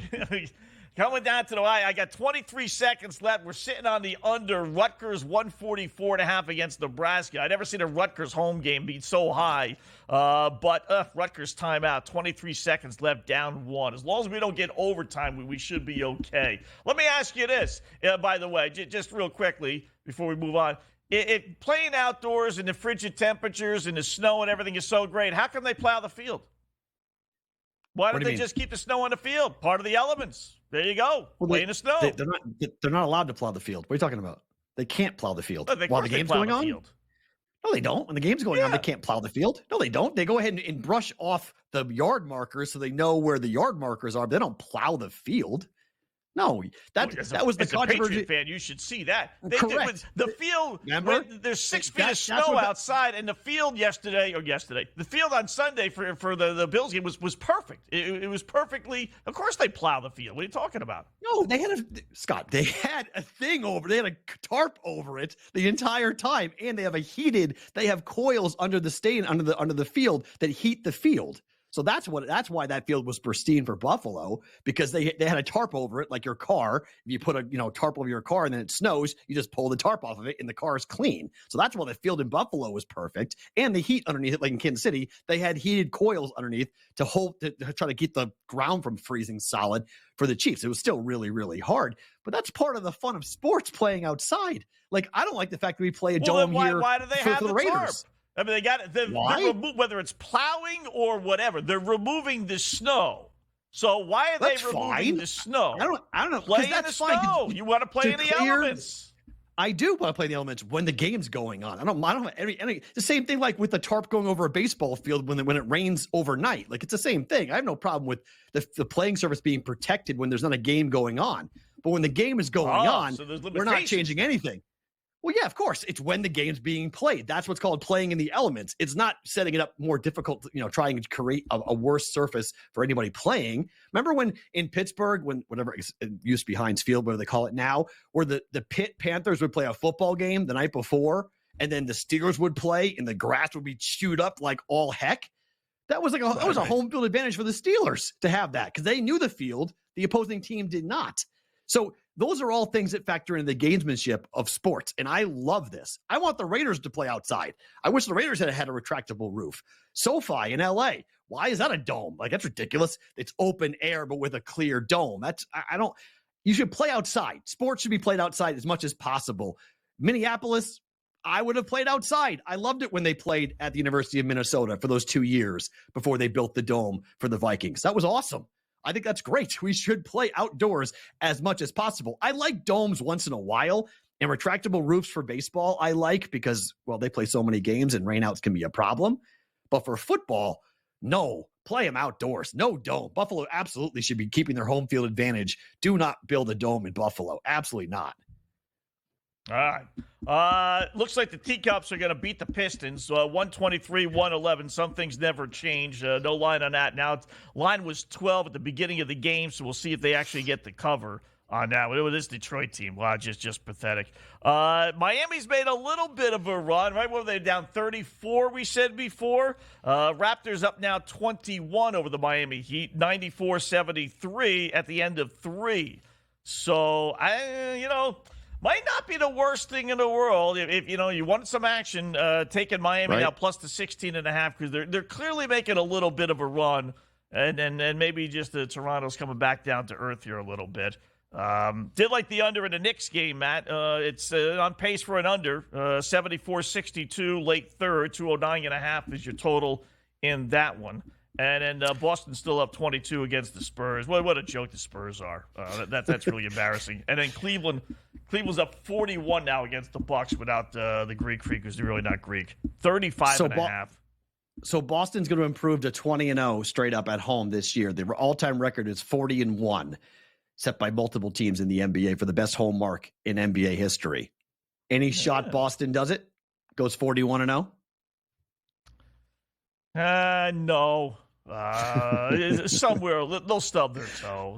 They always screw up. They'll lose to like the Orlando Magic or the Atlanta Hawks, or I even worried about the Spurs tonight. They were laying 16.5. I was like, it's just like this dopey Celtic team to lose to a team. Like, they won't lose to Milwaukee or a really good team. They'll lose to one of those mediocre teams. Maybe not the Spurs, but a Hawks, Indiana. Pick a team like that. They'll lose to one of those teams. So they're going to be halfway done with the schedule at home. How many losses do they wind up with in 2024 in totality? How many home losses this year will Boston have? They have 21 more home games after tonight. They fell apart late last year. I'm going to say 4 or 5, believe it or not. Woo! I think 3. I put the number at 3, and I may bet under. I'd probably say 3.5, and I'd bet under for Boston on this. They're not going to lose the next game. They have Denver coming in next, and then at the end of the month, they play the Clippers. That's the game that I circled as the game they would lose, is the Clippers might walk in there and beat them. But that could be an NBA Finals preview in 2 weeks. Boston goes on a 4-game road trip after their game against Denver on Friday, and then they go out for 4 games, and they come back and play the Clippers. So that's a game that I'm circling for. If they're going to lose a home game in January, that's the home game that Boston very well might lose. A good start for North Carolina, by the way, 15-4 out of the gate on Louisville. So for your over to hit, you're going to need Louisville to contribute a lot here. But you took 21.5. Is that what you took for Louisville? 20.5. 20.5. Okay.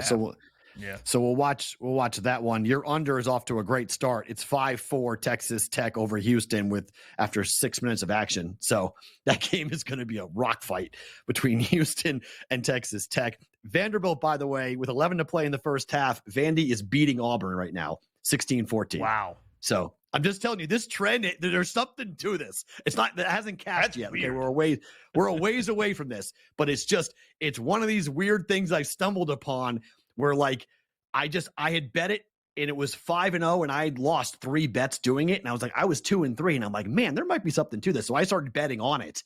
And home teams after road losses in conference play are coming back and playing their tails off. And look, Vanderbilt has lost 3 in a row and 6 of 7. They're desperate. Auburn, this is where they just lay, they don't need it. They don't care. They're going to beat them just by how many points. They're going to cover 11.5 points. It's a big number. So it's early still, but we'll definitely watch how that plays out. And DePaul is up on Providence here after the first media timeout. They're up 8-5 on Providence. So it's not just these teams have been covering, they've been winning outright. They're home dogs and they're winning the game outright. Now, I had Okie State last night against Kansas. They got killed. So it's not like an automatic every time. But I was 3-1 last night betting this trend. And we'll see what winds up happening here tonight. There's one game that's going to get close. Southern Miss is down by 8. They're 2.5-point dogs to Arkansas State. That game with 12.5 to play in the second half. So I do need a little action there from Southern Miss to come back to keep that first bet alive trend-wise. But college basketball, I like betting it so much more than the NBA. I know what I'm getting. I know I'm getting maximum effort every single night. And if a guy is out, he's actually out. He's not just deciding, I don't feel like playing tonight. Right. And the home court means so much more in college basketball with the fans and everything else, and students. The only problem with that system is, Matt, I mean, maybe you limit it to only the major conferences, but with so many conferences and so many teams, I mean, I bet you could play that literally 20 times a night if you really followed it religiously. Last night there were 4. Tonight was 4. I mean, there's not that many times where you have to 4? lose. Yeah, because oftentimes you go on road trips where you play multiple games either at home or multiple games on the road. So it's rare that you'll see a loss on the road, and then you come back home and you're not favored. You're a dog at home. So it does limit it a lot. Oh, that's right. They got to be a dog. They got to be home dogs. Right. I forgot about so that. they can't just be playing at home after a road loss, because you come home, oftentimes the books will make them favored because they're coming off of a loss. Like, look at Arizona tonight. They have a monster number attached to them playing USC tonight because they lost their last game to Washington State. So that's why it's not as prevalent. Yeah, forgot about that. Got a little caveat. All right, back to the scoreboard when we come back in Game Live.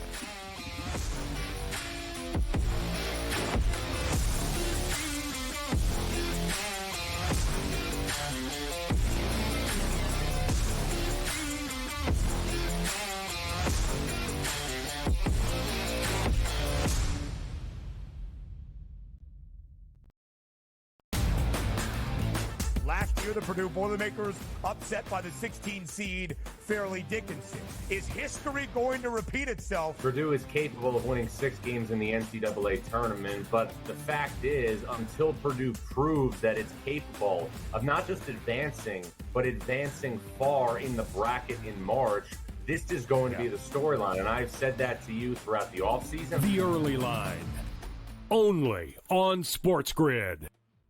Quarterback at quarterback. We're going to lay some juice. We're going to have some dog prices, and we're going to go right in the middle. Because I don't know what they're doing. To me, they're in a complete rebuild, Kev. Go run, run, run. That's where overbackers on this 51.5 shot. Right now, he's a little bit more over money, but it's hovering right around. The winner of this game will be the division I don't favorite. care if they win, because all we care about is the money, baby, the money. Pro Football Today. It's smarter to be on SportsGrid. The Bostonian versus the Book. This is one of the hardest jobs in all of football. You are replacing Bear Bryant. You are replacing Nick Saban. You are replacing guys who won national championships, and they still wanted him out. They still wanted him gone. Mike Shula, Mike Shula was a disaster. Dubos was a disaster. Gene Stallings. That's what I mean. They ran him out. He won a national championship, and they ran Gene Stallings out. The Bostonian versus the Book. Good move by the Clippers, and obviously, folks, they have Tyronn Lue, who I think is one of the best coaches in the league. And I'll say this right now, folks, the way they're playing, I know Minnesota's in first. I know Oklahoma City's been great. I know Denver's been fantastic. But the team I'm thinking right now that could actually come out of the West, if they stay healthy, and he keeps playing like that, it's Kawhi Leonard and the Clippers. Betting above the rim, only on SportsGrid. I really thought the Lions were going to blow out the Rams. And in the first half, I was like, all right, I got one right here on this one. And then the Lions, what happened, Jacob? They stopped playing. The Lions offense is more of a complete unit right now because they have a really strong run game. And I know Tampa's run defense is good too, but all they need is David Montgomery and Jameer Gibbs to do a little, and that'll open things up for Jared Goff. Newswire, only on SportsGrid. I am not a Cowboys fan. I did not have a Cowboys ticket on this game. I bet the over, but I'm frustrated watching this game. I'm frustrated seeing the Dallas Cowboys think that this is their optimal game plan. InGame Live, PrimeTime, only on SportsGrid. SportsGrid, the only streaming sports betting network. tips, info, and insights to up your IQ. It's smarter to be on SportsGrid.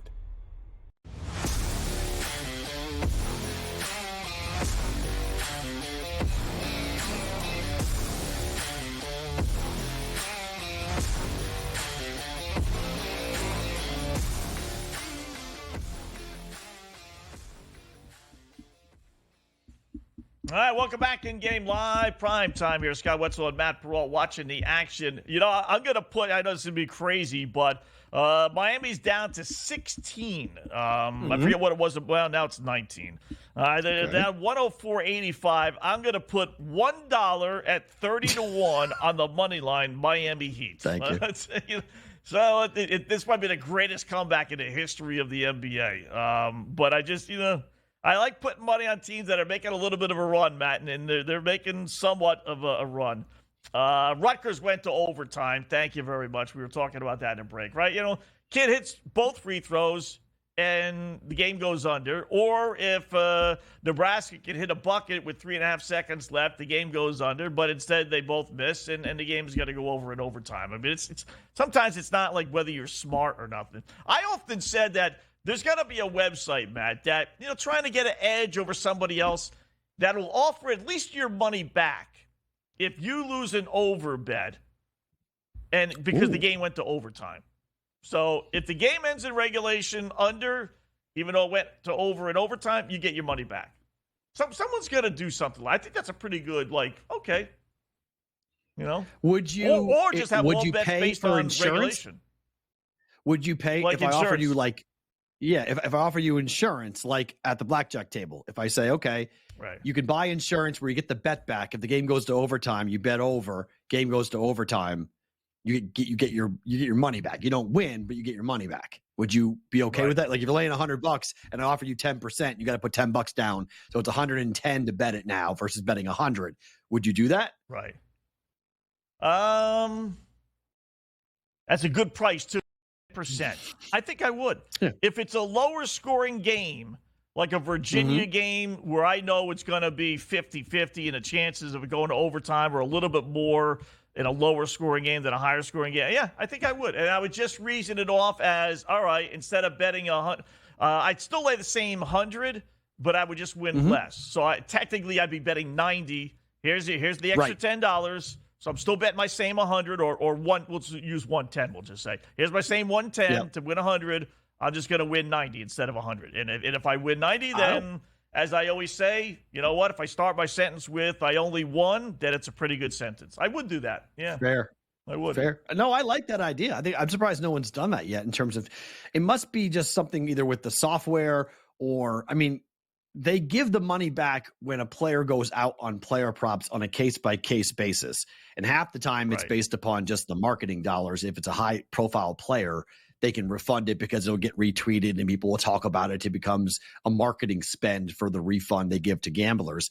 So I don't know, maybe there'd be something to that, like a way of getting people's attention. If you're a book trying to get more action on college basketball or the NBA, trying to figure it out is to say, hey, we'll give you insurance. They give parlay insurance, right? Where like if you miss – you have a 5-leg parlay and you miss on one leg, they refund it. Some books will say we'll refund it. So I don't think you're off on that. I think that could be an interesting play. Just how many people are betting totals, I guess, would be the question next. Right.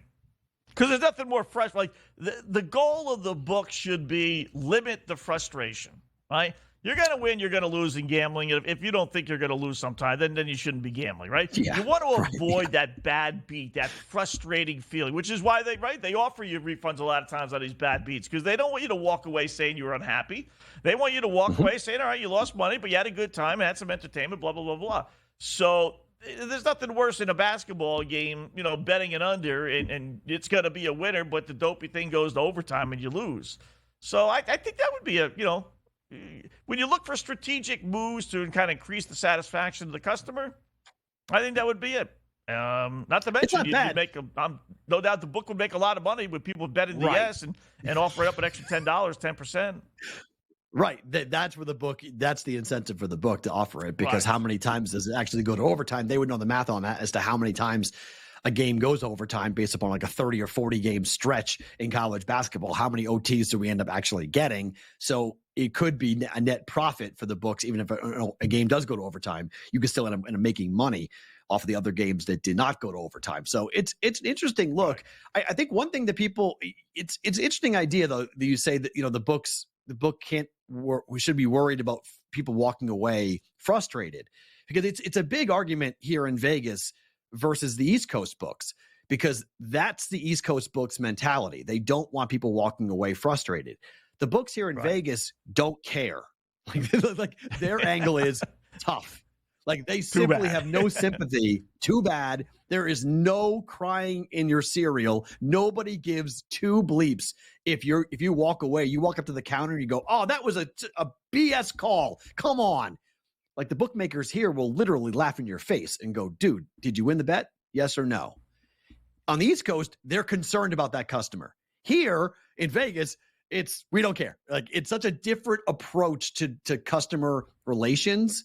And I don't know which is right. I don't, because I can see both sides of it. I'm more accustomed to the tough love of the Vegas books, but I can understand the idea of making sure someone actually wants to come back and play, because it's important to keep that person in your ecosphere coming back and betting every time. So we'll find out in a couple of years, I guess, which one's right. Yeah. I always cringe, I must admit. Even though you could benefit, you want to be on the side of the gambler. But I do cringe, Matt, when I see a guy get refunds because a star player got hurt in the first quarter or something goofy like that. It's like that's part of the gamble. It's built-in that you want the player to stay healthy. Yeah, my book is tough love, like tough luck. Yeah. Like I'm on the Vegas side. If I'm running my own sports book, I don't refund anything. You made a bet. I made a bet. I'm not going to go ahead and get my money back when you win on a bad call. So you're not getting your money back when you win on a bad call. Just the way that it works. Right. It's what was the final score, period. But again, I understand why the East Coast books are so concerned about that. I mean, DraftKings doesn't operate here in Las Vegas. So we all watch that, whenever there's a bad injury, #refund is trending, pay me back. That's not fair. Right. The guy got hurt. Like in Vegas, it's like, did he play? Yeah. Did he go under? Yeah. So am I supposed to not refund or not pay out the under guy because the over guy missed? So how is that fair? Like, so I win, I lose on both sides. I pay out the under and I got to refund the over? No. So I get that. That's how I would run a sports book if I was a bookmaker. But I do get the idea that customers getting angry is bad for business. Yeah. Especially with the new guys here on the East Coast, and they're trying to do everything possible to bring in new people. Even though a lot of people have been gambling, with the illegal books, your local Louis the Lip. But there are a lot of new gamblers. But they get spoiled. They do. Of course. Well, they're fighting credit, right? I mean, the biggest problem that the East Coast books have is because your local guy gives you betting options on credit. So you don't pay the guy unless you lose. Where the legal sports books are making you take dollars out of your wallet and putting it on the app or putting it down on the counter and making the play. So there's more of an anger to a loss because everyone always says, "Oh, I'll make it back tomorrow," and it's the constant chase. Why do we have Monday Night Football? We have Monday Night Football because Tuesday's payday. You got to pay out when you've lost. So we created a game to get even. Get even or get deeper, as a line that Chris Andrews here in Vegas from the South Point loves to say. It's get even Monday or get deeper. And that's where we are for a lot of these books on the East Coast, is that they know people are more inclined to be angry because it's money they've already lost. And they got to go ahead and put more money in to win the money back they already just lost. Yeah. It's one thing I also said. One of these days, there's going to be a book that's going to offer credit. Whether it's through your credit card, that's what I'm thinking. You're going to have to give somebody a credit card.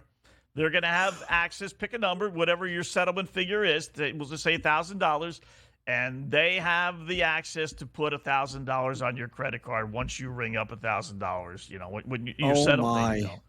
Yeah. Do you know the level of problem gambling will happen in this country if that ever gets to be legalized? That would be a horrible idea. You know what? It's why, Matt, they don't allow you to buy lottery tickets and a credit card. Right. Right. You can't do that because they know. It's an absolute horrible idea. But it's funny because here in Vegas, you can enter all of the football handicapping contests here in town on a credit card. Nobody knows that. Really? You can put it on a credit card. Yeah. It's not gambling. By the law in Nevada, It's not gambling. It's a contest. So you can charge it to if your credit card will take the charge. It's a little dirty secret about coming out here to play in those contests. You don't need to put $1,000 down. Swipe that bad boy, and you're off and running in the in the contest. Wow. And that's legal. They charge you a 3% credit card fee, but I'm sure. I mean, you can 100% go ahead and use a credit card to enter in whatever contest, any contest here in Vegas for football, basketball, whatever it is. It's not considered gambling. It's considered a contest. Interesting. I'll have to remember that next year. Well, because I'm thinking about doing it next year. I'm thinking about trying to get like 5 to 10 guys, build a consortium, and just all group ours together, and just all agree that okay, no matter how much we win, we're all splitting it 10 ways. No matter if you won the first week or lost the first week, that's a pretty smart It's way the to do it, most I think, fun so. you will ever have. I tell everybody this. It's the most fun you will ever have in a football season, entering in these big high stakes contests as a group. Now you can brawl with your friends over picks and whatnot, but you'll have a conversation with your friends every single week. Guaranteed you all will connect. You will be tighter with your friend group than you ever have been all football season long, because you talk every single week, every Thursday, to get ready to make the picks on Friday or Saturday. It's a great, and if it's 4 guys, it's not that much money. It's a couple $100 out of your pocket to go ahead and do it for a whole season that could lead you to literally millions. Yeah. Crazy. Good start for Arizona State. I did like them. Boy, this UCLA team is not any good. Down 9 already. It's already up to 9.5, and it was 3.5 to start. That was a really good pick. And I like the under in the game as well. So, all right, we'll take a break, come back. Cam Stewart will join us. We'll get some winners from him on the golf side of things, and NFL, and maybe some hockey as well, right here on the Grid.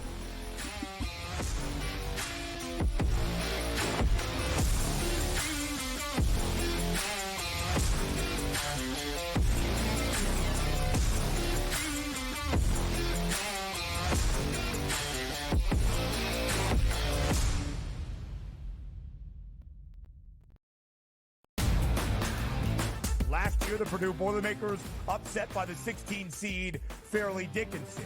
Is history going to repeat itself? Purdue is capable of winning 6 games in the NCAA tournament, but the fact is, until Purdue proves that it's capable of not just advancing, but advancing far in the bracket in March, this is going to be the storyline. And I've said that to you throughout the offseason. The Early Line, only on SportsGrid. Quarterback at quarterback. We're going to lay some juice. We're going to have some dog prices, and we're going to go right in the middle. Because I don't know what they're doing. To me, they're in a complete rebuild, Kev. Go run, run, run. That's where overbackers on this 51.5 shot. So right now, he's a little bit more over money, but it's hovering right around. The winner of this game will be the division I don't favorite. care if they win, because all we care about is the money, baby. The money. Pro Football Today. It's smarter to be on SportsGrid. The Bostonian versus the Book. This is one of the hardest jobs in all of football. You are replacing Bear Bryant. You are replacing Nick Saban. You are replacing guys who won national championships, and they still wanted him out. They still wanted him gone. Mike Shula, you were Mike Shula replacing was a him. disaster. Dubos was a disaster. Gene Stallings. That's what I mean. They ran him out. He won a national championship, and they ran Gene Stallings out. The Bostonian versus the Book. Good move by the Clippers, and obviously, folks, they have Tyronn Lue, who I think is one of the best coaches in the league. And I'll say this right now, folks, the way they're playing, I know Minnesota's in first. I know Oklahoma City's been great. I know Denver's been fantastic.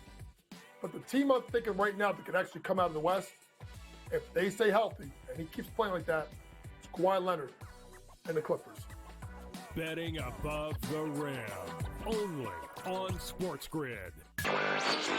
I really thought the Lions were going to blow out the Rams. And in the first half, I was like, all right, I got one right here on this one. And then the Lions, what happened, Jacob? They stopped playing. The Lions offense is more of a complete unit right now because they have a really strong run game. And I know Tampa's run defense is good too, but all they need is David Montgomery and Jameer Gibbs to do a little, and that'll open things up for Jared Goff.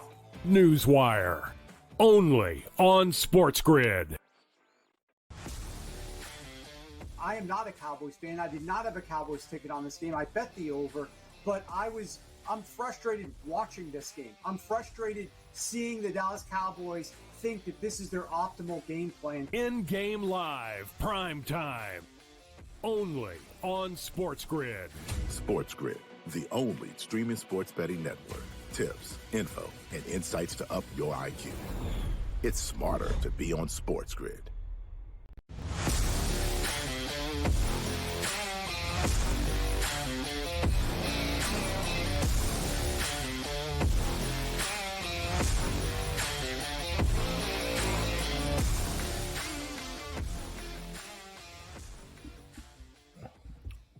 All right, welcome back. In-game live, prime time, 40 past the hour number 2 of our 2-hour extravaganza flying by here. That's Scott Wetzel, Matt Perrault, looking at some of the games. Joining us now, our good buddy who takes over at the top of the hour, along with Gabe Morency, Cam Stewart. What's going on, Cam? How are you tonight, bud? What kind of winners are you looking at this evening? I don't know, Scott. Winners. That's an interesting word. Winners. Sometimes I had New Jersey coming back, but they couldn't complete the job down 2-0. They lost. Basketball, day one after the Siakam trade. The Raptors we're laying it on thick against Miami. You know what I love opposite picks? Your angle. When things don't make sense, they make sense. Yep. Who cares we lose Siakam? Other guys will just step up and crush. That's what happens. So I remember when we bet the NBA last year, it was like, oh, how does this team play with all these guys who basically played in the YMCA? Next thing you know, 13-point dog winning outright by 25. It's just none of this stuff makes sense. I guess people just playing for contracts and stuff, but they look pretty damn good tonight. They're on fire. So good stuff. Cam, on Friday night, you told Dave and I about Yellowknife and where you lived. Yes. Dave and I have been obsessed over this town since you told us about how far north. Like, I knew it was up there. I didn't realize how far north it lived. Scott, do you know this? That he basically lived in the Arctic Circle for 5 years? Yes. Like, legitimately. I know, I've heard Yellowknife, but I don't know where it was. Yeah, you might as well call me Santa Claus there, Matt. No, I know. Seriously. I think our mayor at the time went on Jeopardy too, and it was like a lot of weird stuff goes on up there. Do you remember the hockey player Steve Darbano? God rest his soul. He's on the start of ABC Wild World of Sports. The guy was like laying out Bobby Orr. He's like one of the biggest goons in history. Look him up. Okay. So I'm walking with my buddy. He's on crutches when we're in Yellowknife, and this Caprice Classic rolls up on me. He goes, "You guys all right?" I go, "No, we're not really. Okay, could you drive us to like the liquor store? Because my buddy can't walk." He's like, "Get in," and he's playing like ABBA song, "Hey Fernando," and then I go, you look familiar. He's like, I used to play in the NHL. I'm here like selling vacuums now. Guy opens up his ashtray. There's a hockey card. Steve Durbano. He passed away now. God rest his soul. Take a look. You think Yellowknife's crazy? Take a look at this guy's penalties, Matt. I think he had the most penalties in the history per minute of anybody that played in the National Hockey League. I met this guy in Yellowknife, and he's like, became buddies with me. He's like, I go, why'd you come up? He goes, had to get away from the world. I go, no, you picked the right spot. But anyway, Nevada, who do we got tonight? Nevada or San Diego State? Late action, fellas. What are we doing? Nevada, they lost last time to Boise State, so pretty tough game. I was actually kind of thinking the Wolfpack might respond. I was hoping you guys had an opinion. Very tough, but that's the last game on the board. Check out that guy. You're going to love it, Matt. It'll blow your mind. Because, look, Nevada was a team that I wrote off because they came here to Vegas to play Drake. They lost by 20 points. And I was like, okay, that team's not very good. Drake's good, but lose by 20 points in your home state. Drake's coming halfway across the country. Never should have lost that game by 20 points. And then I looked up, and they were 15-1.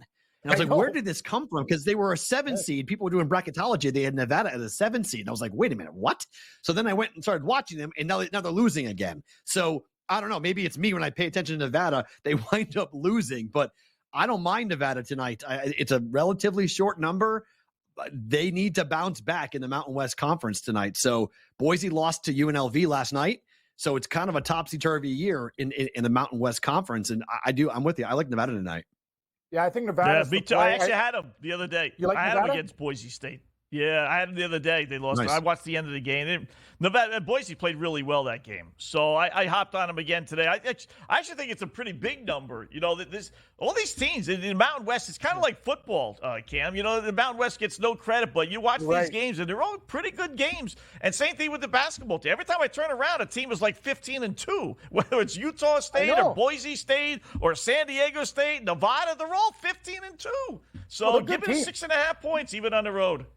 I like the Dogs as well. I know San Diego State, they lost their last game, but going to the pit in New Mexico is a house of horrors. Like most teams, that's a very difficult building to play in. I remember that when I first got in this industry and we were clipping highlights. I remember they have that guy with the kaleidoscope behind the thing. You're like, the guy's on the free throw line going, oh my God, like it's almost like hypnotizing. Remember, the pinwheel thing, Matt? I'm like, can you even do that? That's like illegal. I love it. I'm like, that's so rich. I see the guy at the line. He's like, oh, he's looking into the lights and this thing's spinning. And I'm like, what is this, carnival? Or like, are you at the free throw line? So, that's a very tough environment. Nevada, though, I think this conference, it's dogs. And Boise State was in the same situation, kind of. They're playing very good basketball, by the way, when they came and beat Nevada that night. Scott, I remember I was on Boise, and Gabe and those guys were on Nevada. I was on the right side that night, but I like the dogs in this conference, so I think I'm going to take a shot with Nevada. All right, Cam, before we get to football, let's talk golf here a little bit, because I don't know where this golf tournament's being played. I was told that it's being played on 3 different golf courses, so there's like 3 different handicaps to make on this coming up for this weekend. What are you doing for the American Express? Well, there's really just there's one handicap, like picking the winner, but for first round leader, I did the show with Carver today, and basically he took 2 guys from each course, right? So we have 6 first round leaders, like 2 here, 2 here, 2 here. So it's kind of like, it's a very confusing thing for other people. Like, if you don't know, like, this is soon we're going to get into regular tournaments, but it's been played on 3 courses, La Quinta, California. And then at the end, so basically after 3 rounds, you deal with the cut, and then you have the final round. So one course you play twice, and the other ones you play single-handedly. I'm just breaking this down with hot play, guys that have already been out there. I want to take guys who haven't had like a long layoff. They went to Hawaii, getting in a good flow. So basically, Matt, I'm taking a guy, JT Poston. For people who don't know golf, this guy's been a top 5 machine like all year, and he's like knocking on the door, and he's 30-1. So Scotty Scheffler's like 5-1 in the tournament. Is he going to win? Well, odds say he will, but at 5-1, unless he shoots a formidable first round, I can get him live at like 7 or 8-1, right? So that's the bet that I have to make, that I might have to buy back on Scheffler, but I like to start my bets in golf at least at 30-1. Then we're going to go with Eric Cole. Scott, I told you this last week. This guy again. Remember I told you, I go, watch out for these young guys? Another top 20 by Cole. Like 10th, 2nd, 3rd, 8th. All he does is finish top 10 and 20, and he's plus 210 for a top 20. So all you golf punters out there, take him for a top 20, but I like him to win at 35. Jason Day is my pick for comeback player of the year. Old man, without the vertigo, I think he'll be fine. He's dealt with a lot of health issues before. His mom was sick and she passed away. He's had a lot of things going on in his life, and I think he just wants to get out there and golf and just try to, he's got a family. Let's go golf. Let's make some money. Let's get back into it. Ashke Batea, he's the guy, Wetzel. I told you, watch out for this kid. He's a brainiac. He's also a wicked golfer. 60-1. Keith Mitchell, Carver and I both like him at 90-1. Plays great in the California swing. Some guys just love California golf. It's their thing. Keith Mitchell's one of those guys. And Justin Suh, I'll take at 110-1 because he didn't play well last week, but I'm going to tell you, this guy is going to win. If I'm not on him one week, I'm going to lose my mind. And he went to USC. I like a lot of guys from California and location this week. Xander Schauffele.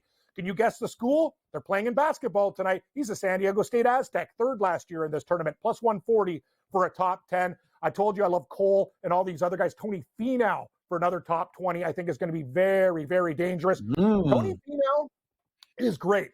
And remember this, guys, if you see Tony Finau finishing in the top 5, bet him, because he's a very streaky guy. Remember, Matt, when he won those tournaments all in a row? That's the thing. It's like when he catches fire, he'll be good for like 5 or 6 weeks. So keep your eye on Tony for a top 20. Sunjay M, that's Carver's pick to win. It's Brady Cannon's pick to win. I liked him too. He was 20-1, but I'm going to take him for a top 20 at even money, and I'll also take him at top 10 for like plus 260. So Sunjay M is a guy who can win this tournament. Those are guys that I'm looking at this week. Eric Cole, as I mentioned, you have to play this man at plus 210. All he does is finish in the top 20. I got a couple bombs for you too. Patton Kazire for a top 40. What do I got him at? I think he's thank you, guys. Hey, Frank Font, I love you. Gary Graffin, excellent work. Plus 250. These guys are on the case tonight. I like Patton Kazire at a plus 250 price. And Matt Wallace, watch out for the Europeans that come over to America. Matt Wallace is basically a PGA Tour guy. Used to be one of the best tour players on the DP World Tour. Now he's a mainstay in America. Watch out for Matt Wallace. He's won before and he can win again. Plus 160 for a top 40. That's an insane price. I must say you are consistent, because I asked for 3 guys last week that I could play every single week that, is going to give us 50 to 100 to 1 odds. And if it hits one time, we're going to win money. And you got two of those guys as your two picks this week. I'm going to tell you, Scott, I think if you play Cole, Batia, and I forget who else did I think I told you Corey I like Connors, Day you said. too. Yeah, and Corey Connors for I think will break through. But if you play Batia, Cole, and Day, top 20, I think 2 or 3 of them will finish in the top 20 this week, and you'll make money. That's the way. Matt, I've learned something a long time ago. Everybody wants the big score, right?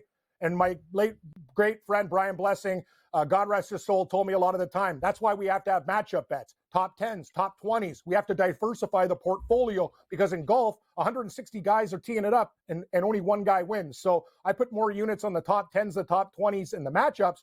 But you also have to sprinkle at a guy because if you miss 100 to 1 or an 80 to 1, even 20 bucks, you win $1,600. You'll be sitting there banging your head against a wall on Sunday night after the NFL going, geez, I could have got my money back if I just bet on my usual golfers. So that's the thing about golf. There's a lot of options. It's a great sport to bet on because you can do it daily. You can do it for the tournament. And that's the one thing golf, I think since fantasy sports and gambling has gotten better, golf's one of the biggest growing sports. I know a lot of people that aren't into it like me that have gotten into it because they like the way it's formatted. First round leader, second round leader. You could do a lot of different things with golf. It's not just like one game, right? It's like super props on steroids. Yeah, I think, for me, head to head has always been something. I do the same thing with NASCAR, where it's really difficult to pick a winner, but it's easier handicap to come up and look at historical performance, the way the player or driver is performing right then and there, and then what is the handicap going into the weather, track conditions, whatever it might be. I just feel like, do you ever feel like the top 40, top 20, top 10, do you prefer which one you bet? Because top 40 obviously is not going to pay you out as much as the top 10 would. Top 20.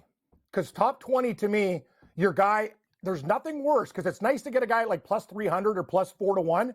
But there's a lot of T11s, T16s. They tie in golf. I like that little, you know what I'm saying, Matt? That 10-player margin is huge. When your guy finishes T18 and you go, whoo, thank God he didn't, he hit that 8-footer on 18 for me to get my top 20 bet. It's lucrative and it's nice to get the top 5s and 10s. And that's what you can do with guys like Scheffler, who are 5 to 1 to win the tournament, right? You can put him top 5 and 10 because he usually finishes top 5 every week. But yeah, very similar to NASCAR, but the fields are just much, much bigger, right? So, and for the Masters and bigger tournaments, I'll have matchup bets. But I will say this, the books, they're great at that stuff. You look at matchups, and I'm like, every guy I want, they have the other guy I love against him. I'm like, who the hell's doing your golf?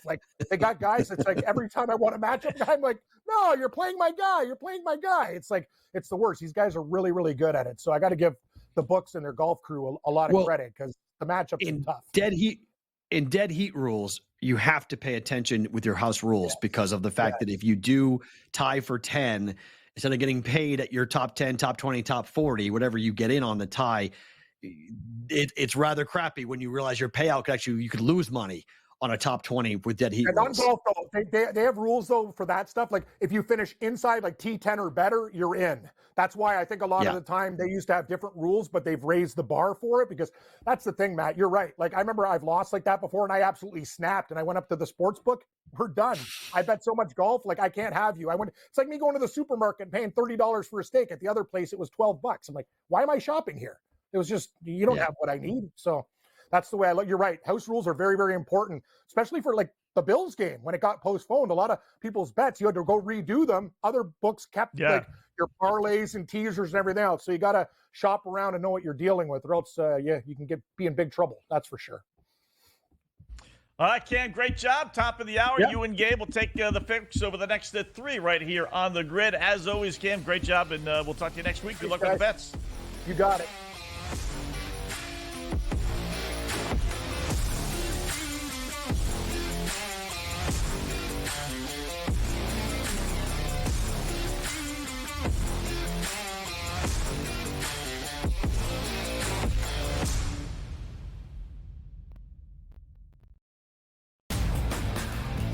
Last year, the Purdue Boilermakers upset by the 16 seed Fairleigh Dickinson.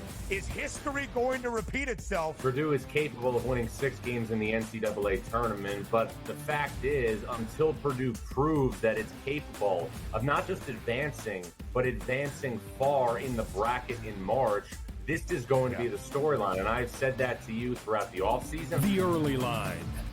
only on SportsGrid. Quarterback at quarterback. We're going to lay some juice. We're going to have some dog prices, and we're going to go right in the middle. Because I don't know what they're doing. To me, they're in a complete rebuild, Kev. Go run, run, run. That's where overbackers on this 51.5 shot. So right now, he's a little bit more over money, but it's hovering right around. The winner of this game will be the division I don't favorite. care if they win because all we care about is the money, baby. The money. Pro Football Today. It's smarter to be on SportsGrid. The Bostonian versus the Book. This is one of the hardest jobs in all of football. You are replacing Bear Bryant. You are replacing Nick Saban. You are replacing guys who won national championships, and they still wanted him out. They still wanted him gone. Mike Shula, you Mike replacing Shula was him? a disaster. Dubos was a disaster. Gene Stallings. That's what I mean. They ran him out. He won a national championship, and they ran Gene Stallings out. The Bostonian versus the Book. Good move by the Clippers, and obviously, folks, they have Tyronn Lue, who I think is one of the best coaches in the league. And I'll say this right now, folks, the way they're playing, I know Minnesota's in first. I know Oklahoma City's been great. I know Denver's been fantastic. But the team I'm thinking right now that could actually come out of the West, if they stay healthy, and he keeps playing like that, it's Kawhi Leonard and the Clippers. Betting above the rim. Only on SportsGrid. I really thought the Lions were going to blow out the Rams. And in the first half, I was like, all right, I got one right here on this one. And then the Lions, what happened, Jacob? They stopped playing. The Lions offense is more of a complete unit right now because they have a really strong run game. And I know Tampa's run defense is good too, but all they need is David Montgomery and Jameer Gibbs to do a little, and that'll open things up for Jared Goff. Newswire. Only on SportsGrid.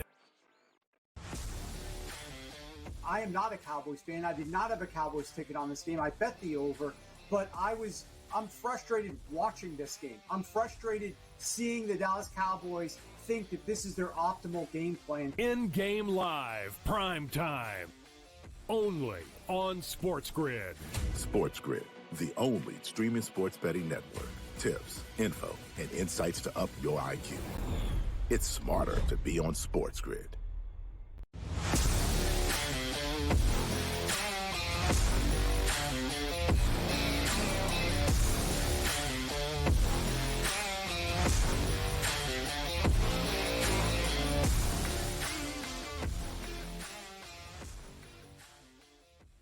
All right, welcome back. In-game live, prime time. Wrapping up shop here. Thanks again to Cam Stewart. Cam and Gabe will take you over the next 3 at the top of the hour. So I know, Matt, you're sweating something out over there. Atlanta, what a buzzer beater. And I got a final tip at the end of the night here. Not looking good. Don't tell me you're going to lose with an overtime play as well. The 2 games that go to overtime are ones that we played. Is that the case with Southern Miss? I haven't lost it yet. They're up by 1, but it looks like they're doing a review at the moment. They're up 67-66. I'm on plus 2.5 for Southern Miss, so I'm okay with a 1-point loss here, but I bet money line as well. This is the first game of this trend that I've been playing for home dogs in conference play. So they're catching 2.5 points. We'll see, even if a game-winning shot goes down here for Arkansas State, as long as it's even with a 3, I'll be okay. But I'll be curious to see what the call is here because I don't want to go to overtime. If it goes to overtime, the kid missed a free throw, so we're looking at a possession here for Arkansas State to maybe win the game or lose the game. Either or, I'm okay. 4-point play, I'm dead. So can't do that. But there's only 6 seconds left in the game, so I'll probably cover the 2.5. So I'll be good there. But this has been a whale of a game between these two teams. Not very good teams, but a lot of fun. And then we'll watch and see with DePaul going on with Providence if they're going to hang tough here at home against the Friars. Yeah, I got a similar one. I got Southern Illinois plus 2 against Bradley. They were leading by 20, my Salukis. Yeah, I saw that. They're now trailing by 1. What's that? Whoa. They're trailing? They're now trailing by 1 with 11 seconds left, Southern ball. So, do I want them to lose by 1? Wow. Not really. My heart over my money, but, if it's the worst thing in the world, at least I cashed my plus 2 ticket. This would be a tough beat. They were leading by 21 at the half, 20 the whole way. Man, it's almost impossible for them to lose at home, but they are. I'll give you a tip here with New Jersey. Brooklyn, Nets versus Portland tonight. They're laying 5. People haven't brought this up. Don't forget, they blew a double-digit lead to the Jailblazers last week at home. So they're struggling, but you want an inside little angle? Nets are the play tonight for me. What do you think? Very good. Very good. I don't mind. I like it. Yeah, I like it. Great job, Matt. Appreciate it. Love working See you with Friday. Matt. We'll do it again on Friday.